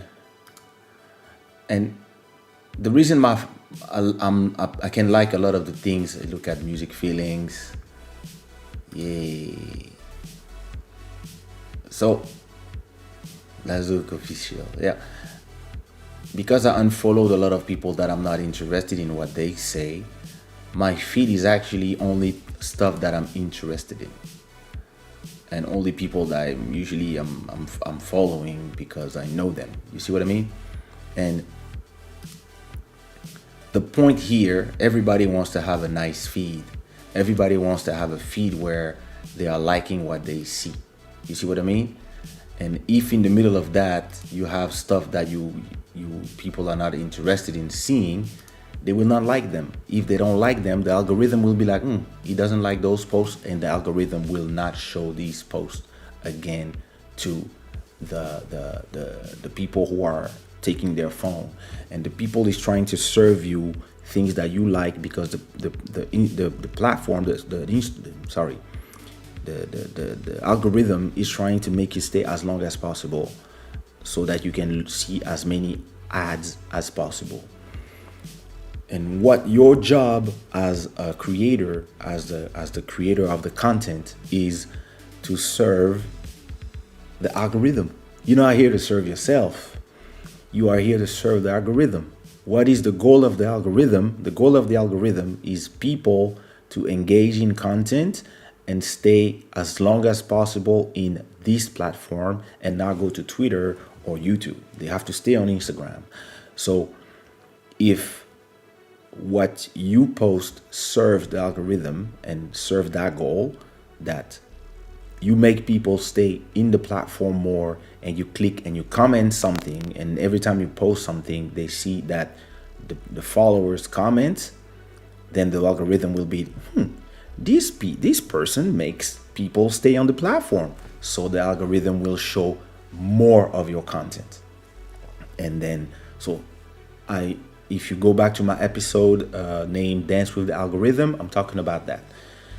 Once you understand that, then you understand that you are not here to I mean, you can serve yourself as well, but you have to understand how you are serving yourself. And if the posts that you are posting don't work for the algorithm because nobody is seeing them, the algorithm will stop showing it even to the people who follow you.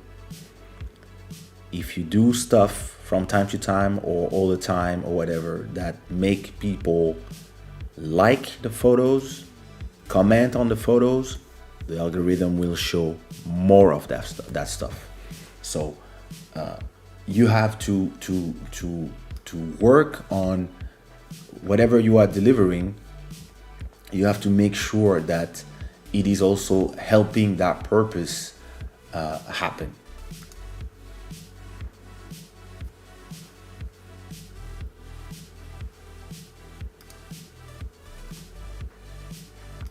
I'm loving this section. Yay!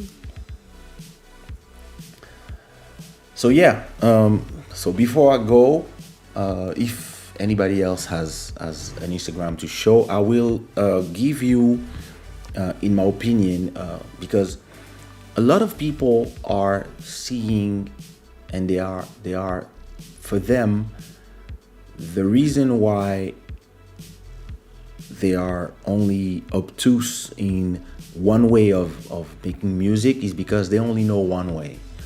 And for us creators, there are actually a ton of ways to generate income. And you have to be able to understand when you have a brand. So first, the step one is stepping up your brand game. I'm going to give you an example. So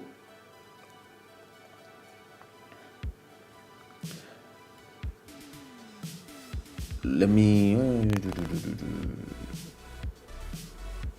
you step up your game. For example, look, this is Selma Milan. She's a dancer. She dances in a lot of my videos, like Mama Way, like Something for You with Jassy.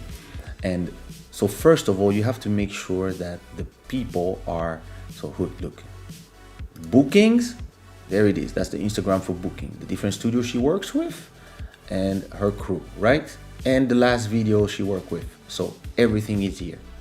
That's perfect. Now here she puts story highlights of the different places that she's been. Here you see all this is a yellow line. If you look well, she worked for this picture of her, and then yellow, her dancing with somebody in Switzerland or in Portugal. Yeah, she's in Switzerland. And this again with the same person, all yellow. If you look well, that's the yellow line. Now, Independence of Angola, her dancing again, flyer, and then her in a dance class that she gave, chilling in Switzerland, and then dancing again. And look here, so purple.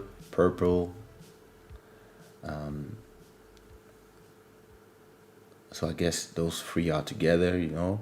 That was a photo that she posted. That's a video she did for Blaya. It's a woman that I work with as well.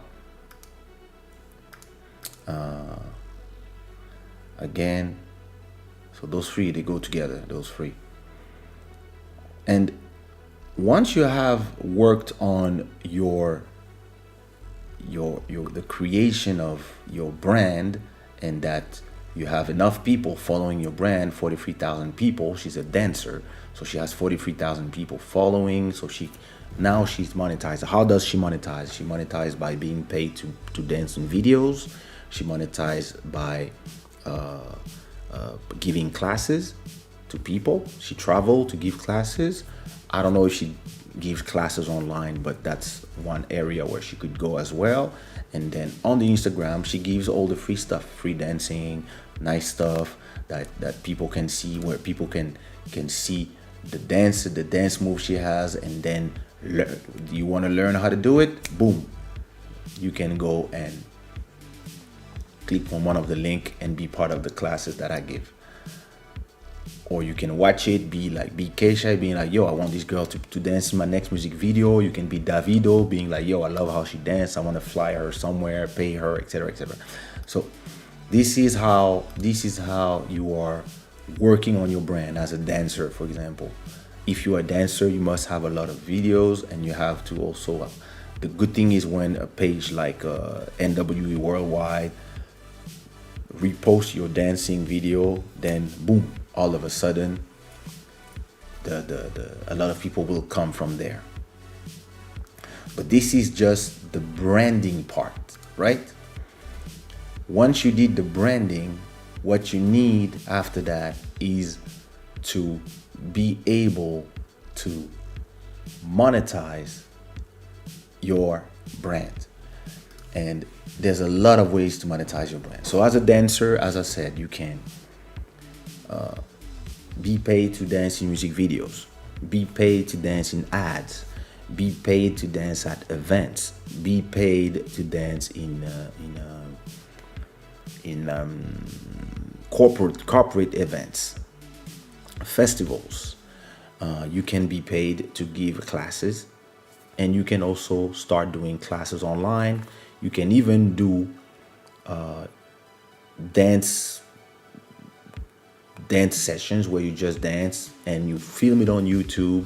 And if you have access to the super chat, which they are giving to more and more people during the pandemic, people can offer you donation like here. So 8 ways. If you are a singer, let me take a singer. I don't know. I only know Kaysha, but let's say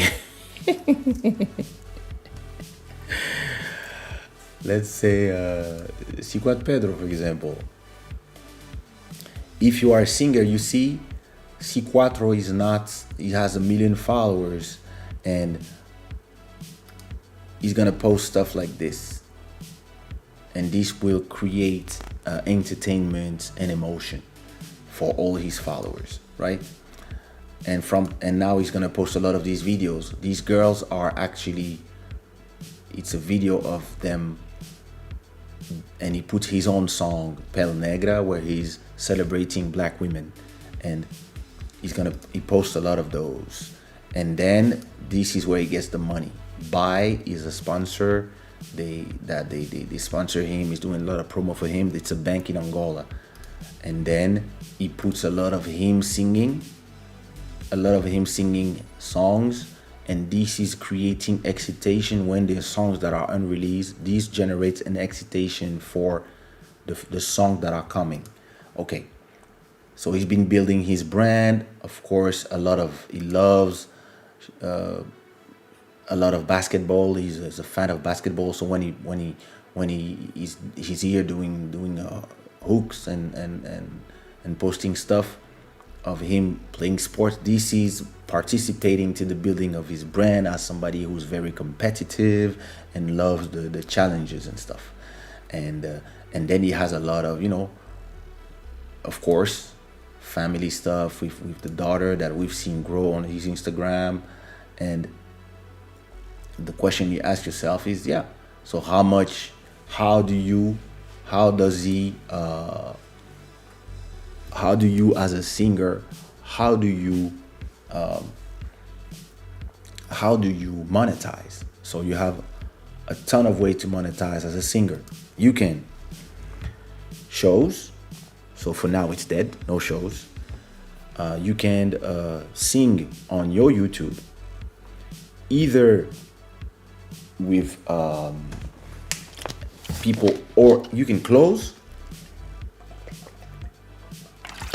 meaning that people have to pay to watch.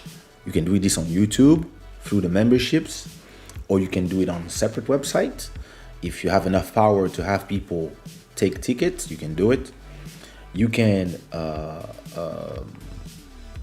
do ads for brands like a bank, like he just did. You can have these brands pay for your show on YouTube. So let's say I want to do a show on YouTube where I'm going to sing some songs, and I have a brand that I'm going to say, hey, I'm going to sing for 30 minutes on my YouTube channel. Do you want to put your logo here? And I'm going to talk about your logo in the beginning, and I'm going to say that you are the one who presents the show, etc., etc. There would be a QR code that people can, it takes people directly to your brand, where people can purchase whatever, and I can even wear whatever you want for my show, and you give me 500 euros. Boom. This is a way to generate money. Another way you can generate money when you are a singer, you can sell your music online, streamings, so on Spotify, Apple Music, all these places. One stream brings nothing, almost. It's a 0.003. So to make 1,000 euros, you need 300,000 streams. But the more songs you do, the more streams you make. So you can actually generate these 1,000 euros at a point. And if you know how to generate these 1,000 euros from the building of a catalog, you might at a point make 1,000 euro every month. And you can do the same thing on YouTube, because on YouTube, every time you make 1,000,000 views, you get between 500 and $3,000. Now, some people make 2,000,000 views every month, like me, but I started like everybody. I started at zero, but now I have 3,000 videos on my YouTube channel. Why? Because, as we say very, very, very, very, very early somewhere, we said, was it my cousin who said that? We said consistency, or it was DJT, I don't remember. Well, anyway, it was consistency and quality work. I don't remember what was the word. But if you are consistent and you don't focus on the goal, but you fall in love with the process. What is the process? Is working hard, working hard, working hard, working harder, delivering quality every week. If you look at what I did this year, no artist did what I did this year. I released this year alone, I released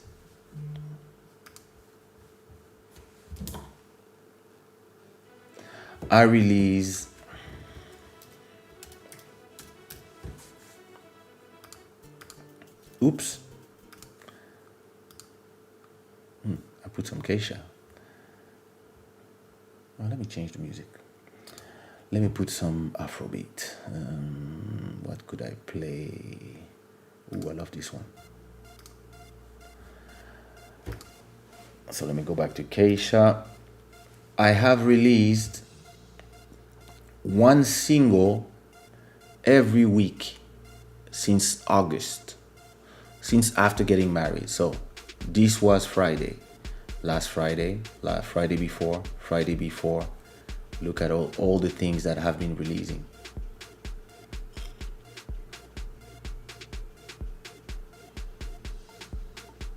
All this is 2020. So 2020, I started here. I started here in 2020, and I released all this in 2020. One single for every week.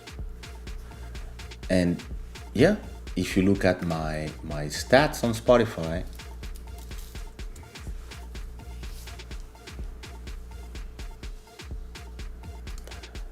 I got almost 400,000 listeners. It goes up and down, of course. And I make 1.5 million streams just for Kaysha. And this is because of all the music that I have released. And I got songs forever. And this is the upcoming songs. So I got Evil Tarasho that comes out next week. Oh, tomorrow, actually. Tomorrow night. And it's gonna be... is this the one we wrote with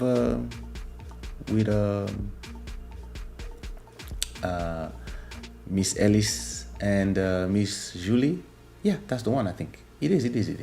So this one comes out tomorrow, and then I have a song with Buddy coming out the week after, and I have two more that are already being uploaded.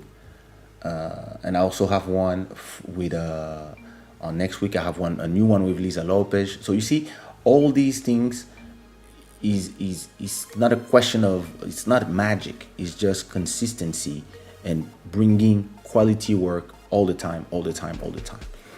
And so as a singer, you can do this way. You can do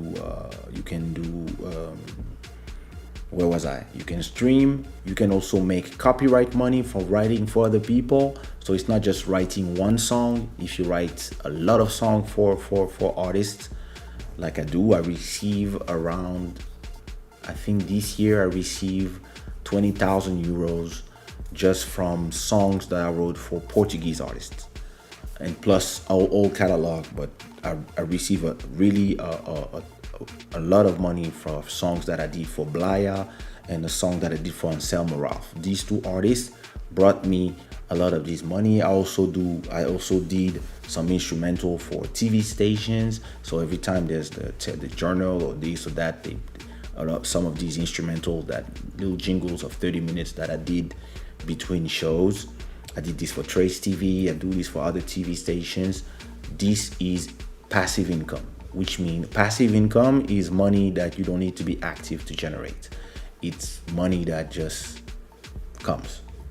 So these are the type of income that you can generate. For example, if you make copyright money, for example, with one song on stream is not enough. But the song that Tatiana wrote with me, the song that Julie wrote with me, the song that Miss Ellis wrote with me, these generate passive income.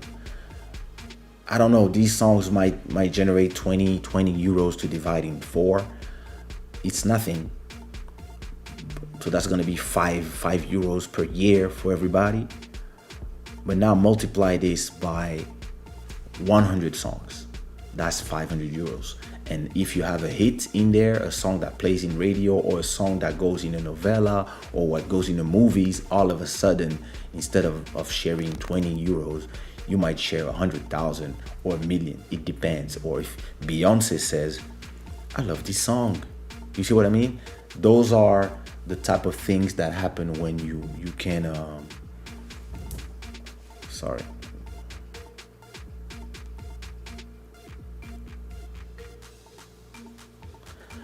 You see what I mean? Those are things that will generate passive income. And so passive income is, for example, the money I make from the song that I'm playing in the back every time they play.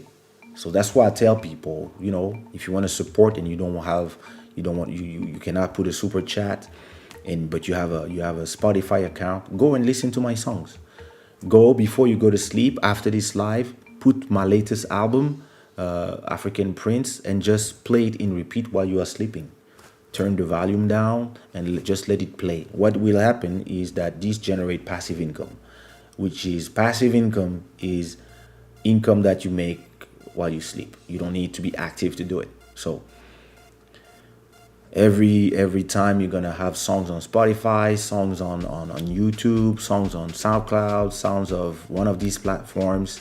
Every time somebody plays it, you get a few cents. And if you have enough people playing them, you start making passive income. This is why I tell people to stop doing lives on Instagram where you don't make any money, and come do your lives on YouTube. Because on YouTube, after 4,000 hours watched, you can start having, for example, I have 300 people who watch this live, or 400, I don't remember. I have 300 people who watch the live tonight, plus the probably 600 will watch, the ones who are sleeping right now, will watch them tomorrow in the morning, or during the day, or during the week, or even in 1 year, people will keep watching those videos. Every view is gonna be a few cents. And then if you take the fact that I have 64 episodes of Club Shada, and from every episode I cut them in little 10-minute pieces of 3 or 4 or 10 depending on the subject, and I take the best moments of every video, and I put them on the YouTube channel, it means that with every video of Club Shada, so if you look in my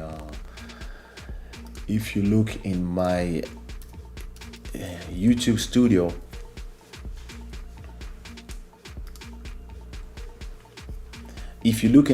studio, you will see that this is episode, for example, so this is the episode that is playing right now.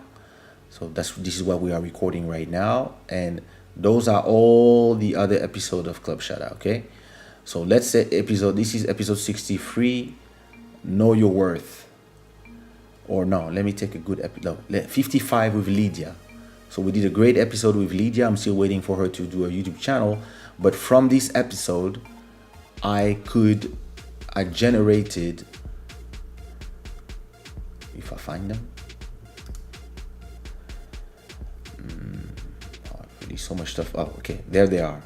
So from this episode with Lydia, I generated one video of 3 minutes, another one of 5 minutes. So that's 2, 3, 4, 5, 6, 7, 8, 9, 10. I generated 10 videos, and just small videos of 6 minutes, 12 minutes, 18 minutes of all the subjects that we talked about in the conversation. And all these videos that I did, they are all monetized.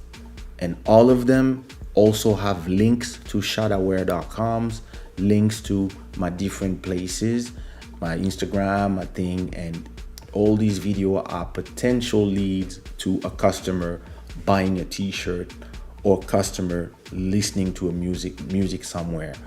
And even if somebody doesn't buy nothing, if they have an ad that they watching one of those videos, they are generating passive income. So as a singer, you can all do this. You can all have, if you stay in the studio and you are recording something, instead of just being there and doing nothing, have a camera. You all have a camera in your pockets. You take one of these cameras and you film what's going on, and then you put it there. I have a lot of old vlogs that I filmed with the worst cameras ever, but they are here and they've been generating passive income since 2006 on YouTube. And trust me, my YouTube channel pays my rent since 2008. I've been generating more than my rent, sometimes twice my rent every month on my YouTube channel since 2008. Meaning that when everybody is crying because there's no shows, I'm like, yeah, well, I'm on Club Shada talking. Who cares? See what I mean? But because I created all this universe, I created a whole ecosystem that works around one brand, which is Kaysha, and all my sub brands, which are Sushi Roll, Shada Wear, Club Shada, etc. And then all the different places. The Instagram is working on the brands. It's not trying to make money. It's just celebrating the brand, celebrating the family man that I am. And back in the days, my Instagram was showing people, yeah, I'm the pretty boy. Now he's a family man. He has a daughter. He's raising her to be a queen. All this is the reality of what I'm doing. But at the same time, the businessman is me. He's like, yeah, this is good for the brand. Continue, yeah. Post your food. Post this. And the positivity that is generated here make people come listen to the music, I want to listen to One Love, or the information and the value that I'm bringing in Club Shada make people leave super chats, for example, like Mr. Simmons. Thank you so much for the $10. How much? I don't see the $10. Thank you so much for the $10. These, for example, that's active income because it's now. But these information is gonna have people come back to this channel to get more information in the next time and be entertained again. And from this video, I will create a lot of small videos about, for example, I'm gonna have a video called reviewing your Instagram feed. And I'm gonna just take this segment where I'm checking everybody's Instagram feed, and boom, that's gonna be one video. I'm gonna be one where I talk about the branding, and I'm gonna talk about one when I'm talking about the monetization. So passive income is a way to generate money while you sleep. There's a lot of ways to do passive income: copyright money, intellectual rights, stream from music, stream from videos. And you don't even need to be a singer. You can just do what I do. For example, just talk about politics. Let's talk about, for example, my cousin's wife, Joelle's wife. She has a YouTube channel that is called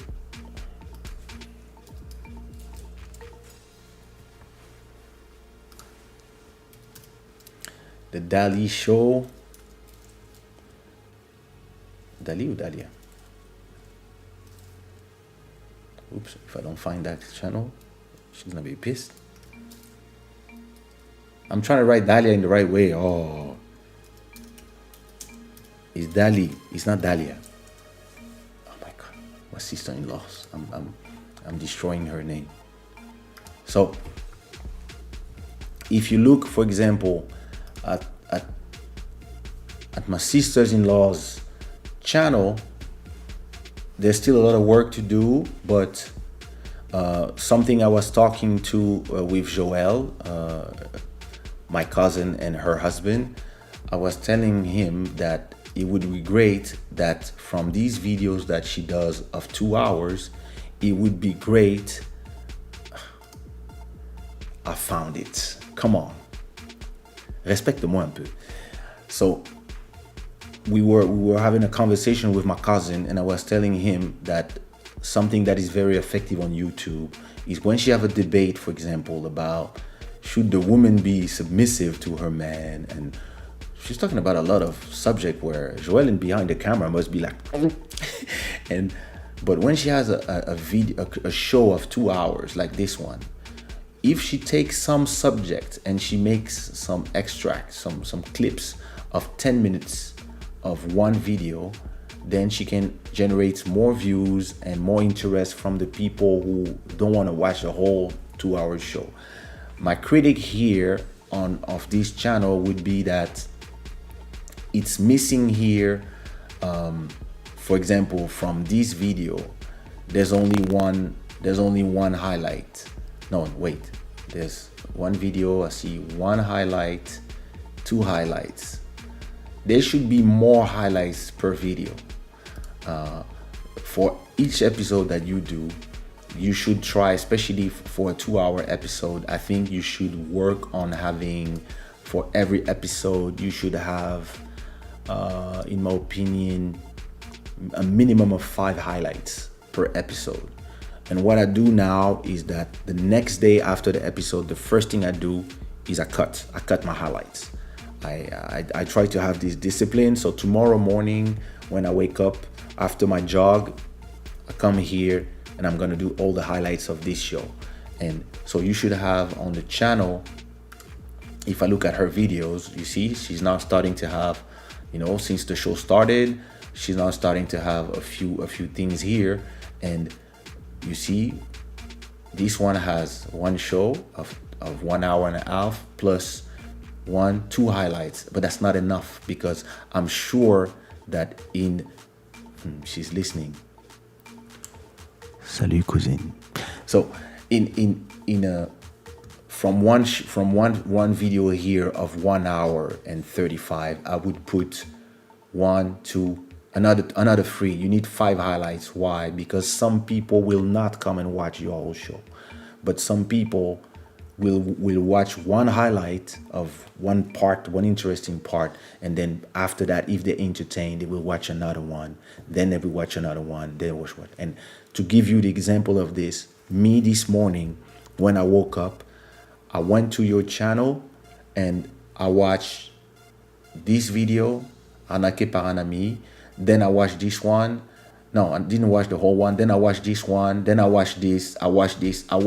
If you look at my history, you will see. I'm not lying.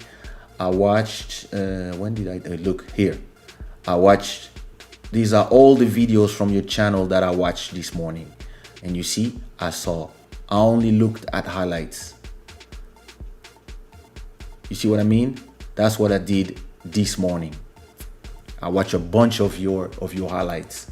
And because I didn't want to watch a whole long video about something. If I'm live, maybe when I'm live, I'm watching.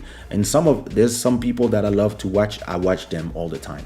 But the highlights is usually what I watch all the time. Same thing for the Joe Rogan show. I only watch the highlights, and a lot of the podcasts and conversational videos that I love, I watch the best part because I'm interested in the title. And with the highlights, you can, if you are, for example, you're talking about President Trump and the election, you can cut and talk about this, and this will attract the people who are interested in this subject. So try to see after the show, trying to find all the small spot where you can have something.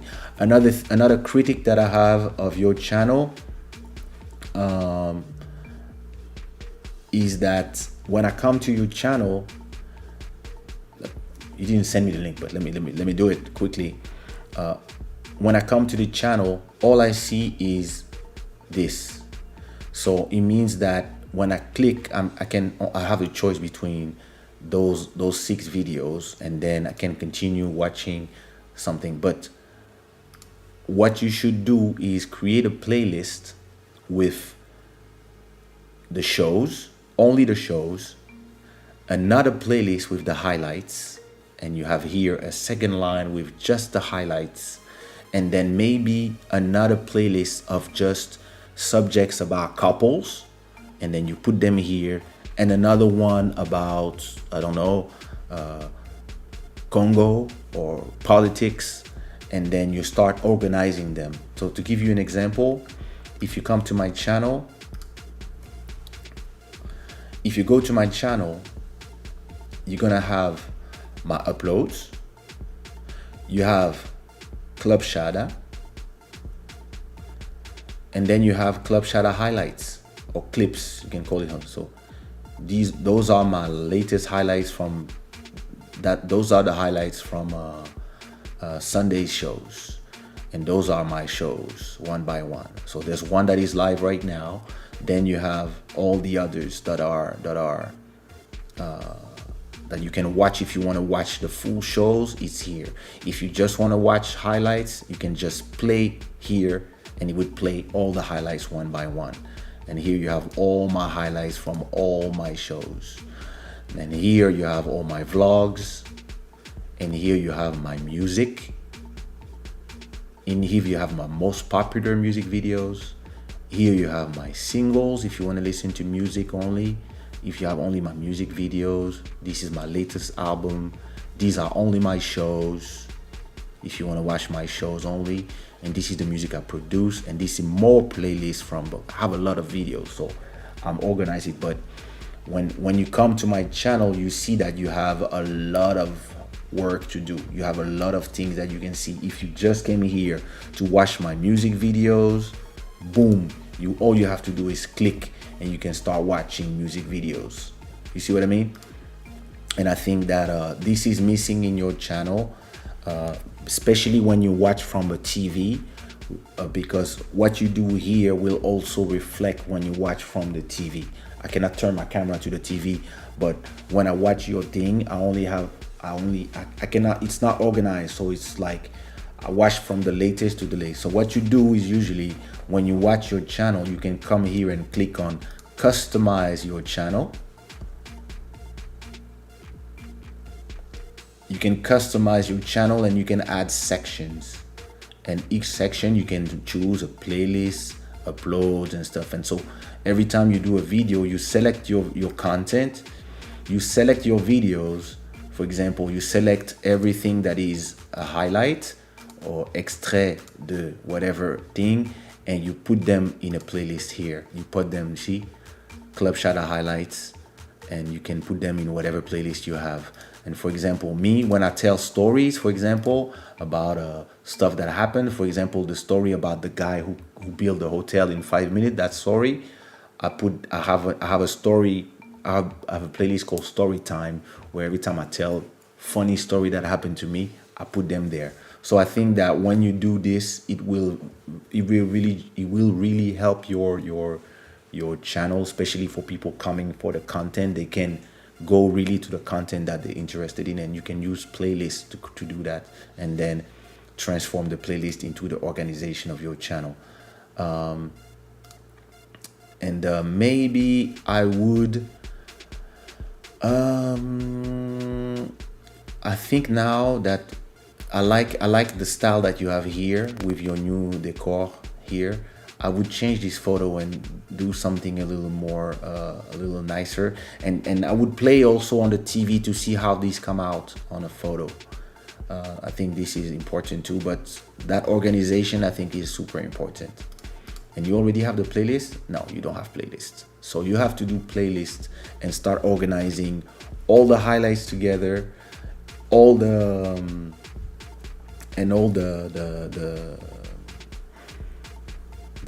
long videos together, and even in different subjects, so that as much as you start having content, you can start having more and more.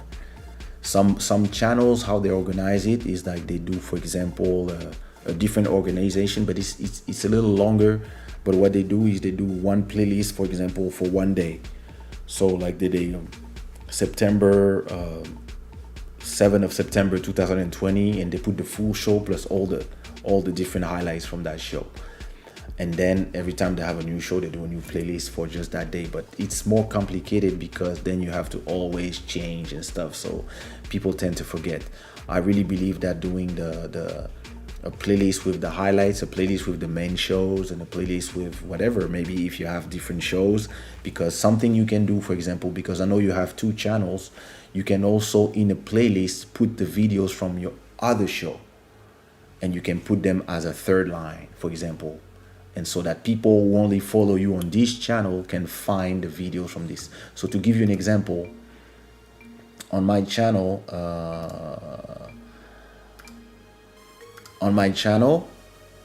if you look well, these videos, for example, wait, do I have some? Okay, for example, you see this playlist Sushi Raw Music. Those videos, they come from the channel Kaysha, but this video, it's in the channel Sushi Raw. So if you go to my channel, if you play this and you go to my channel Sushi Raw, now we are on my channel Sushi Raw. This is the channel of my label, and you see my channel, it's a lot of playlists, and look, Club Shada.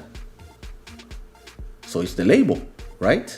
But I have the videos from Club Shada here in a playlist, and I have the music videos, a single that I'm promoting, then Sushi Raw Music. But you see, all the video come from the Kaysha channel. And then I have Kizomba Zouk Compa only. Then I have Afrobeat, Afro House. Then I have hip hop, trap, R&B. Then I have electronic music. And you see, look, these are from the Kaysha channel.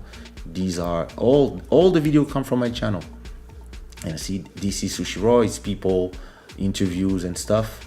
And for example, if you go to my channel that is called Kizomba, I have a channel called Kizomba. There's nothing in the channel, but it's only stuff that is related to Kizomba. And if you look, that's just people dancing Kizomba, stuff from my Kizomba channel, music videos of Kizomba, and interviews, but a lot of them come from my channel. And then again, Sushi Raw Music. So you can even create a lot of channels. So look, if you go to my wife's channel, for example, when you go to my wife's channel, for example, so of course this is all her content, makeup, looks, but the vlogs, you see, that are from her channel, fashion, nails, and then there's a little Sushi Raw Music promo because she has a lot of followers. So we are doing the synergies between our channels. And back when she didn't have a lot of video, I populated this with a lot of things. So those are a lot of things that you can do that will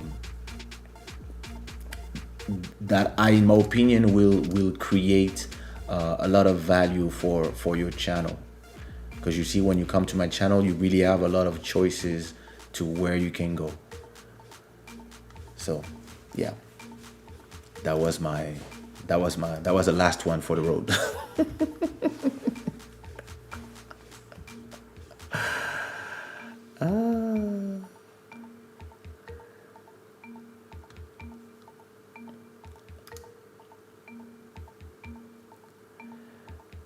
Definitely start a consultation branch of your business. Yeah, I should. It's just a question of time right now. But yeah, I can do that, especially when there's no shows. I could actually have people pay me to get a one-on-one. Shada family, go check out my tracks, Love's Gonna Find You and Alright by Francis Groove, so I can earn some passive income. There you go.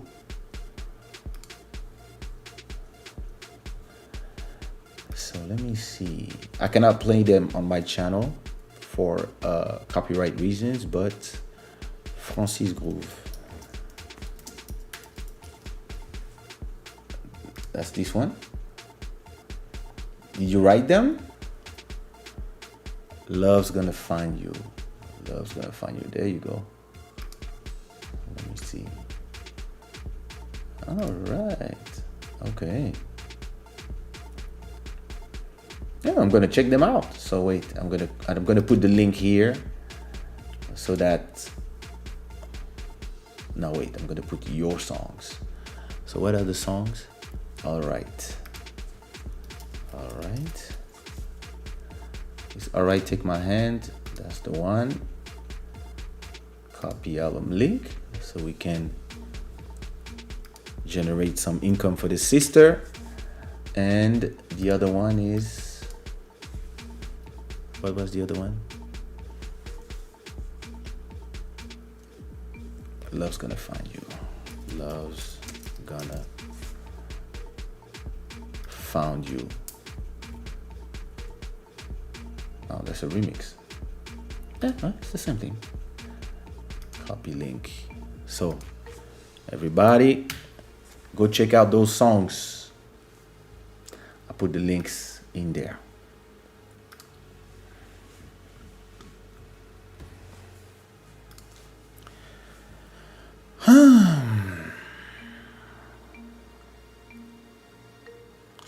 Making highlights of video is a good idea because sometimes viewers can watch the entire show but have a few minutes to watch the highlights. Exactly.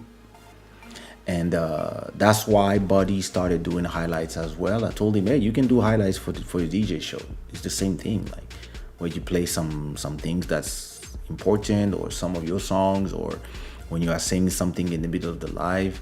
And yeah, I told Buddy as well to start doing the Monday shows, the Monday talk that he used to do on Instagram. I told him, bro, do them on YouTube as well, because those one, because it's not music from other people, you can monetize them. And same thing, after each Monday talk, try to cut them into 4, 5, 6, 7 highlights for the people. And the more video you have, the more content you have, the more rain you have in the sea of all the content that is done. And then the people who are coming for you, who are attracted by your brand, have a choice. Me, you can come to my YouTube channel. If you want to watch all the videos I have here, you're gonna need 2 or 3 years to watch everything. And that's the beauty of it. If you want to watch music, you have music. Talk, you have talk. Funny stuff, and now you have in French, in English, in Portuguese, etc. That's important. I just came home 10 minutes ago. Thank you for your critics and advice. My pleasure, family. It's normal. Really, my pleasure. Don't worry. You know, me and my cousin, we talk. We send each other messages, and every time I have a good idea for you guys, I send it. And I'm watching some of these debates. I have to get in one of those.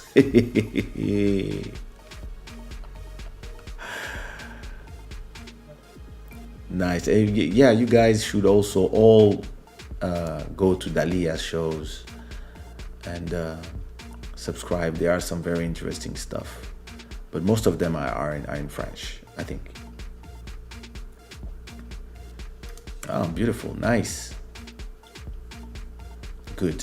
Just to let you know, our tracks have been protected as well at the SPA here. So you might check with the Sabam if they connect the thing. But I'll give you the code, the work code when it's released.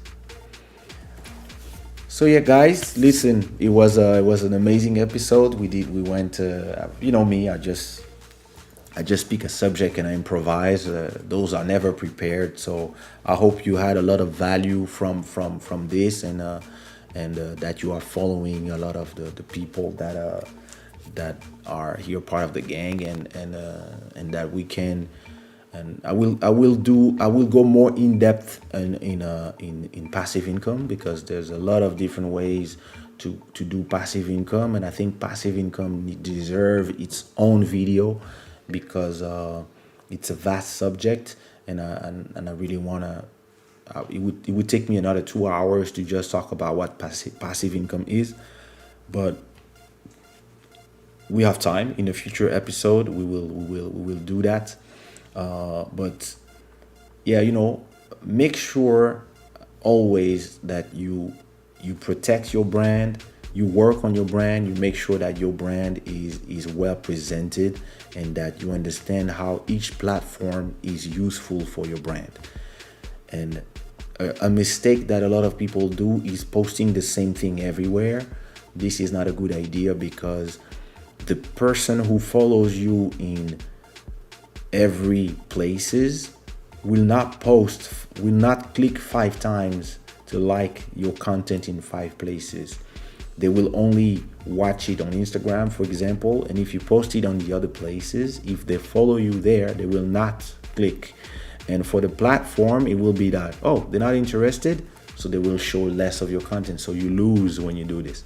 You have to have a way to differentiate what you are posting in all the platforms. It's a lot of work, I know. This is why sometimes it's better to choose 1 or 2 platforms that you work on. And for example, Twitter to talk shit, and YouTube to post whatever, and maybe Instagram to post photos of your food. And you try to not mix everything, and then you find the synergies between the platforms. So I put my highlights in every platform, because the goal is not for people to watch those videos there. The goal is for the people who watch this video to be like, fuck, I want to see this live in live. Okay, next time I'll be there. That's the goal, so that they come to the live. That's the goal, and that's how I've been growing this platform slowly and slowly and slowly. And now I have, every episode I have between 400 and 500 people watching. That's beautiful. The goal here for me is to arrive to between 2,000 to 4,000. When you arrive there, the chat is even more vibrant, and the money that will be generated by these 4,000 people will be even greater. And now we can call this a business. That's what I've been building for the last 6 months now. So I'm a lover of the process. When you are a lover of the process, for you, it's not a question of how long it takes, because when you arrive there, you're not just making the money, so you're not interested anymore, right? That's me. When I arrive there, I'm on to the next thing.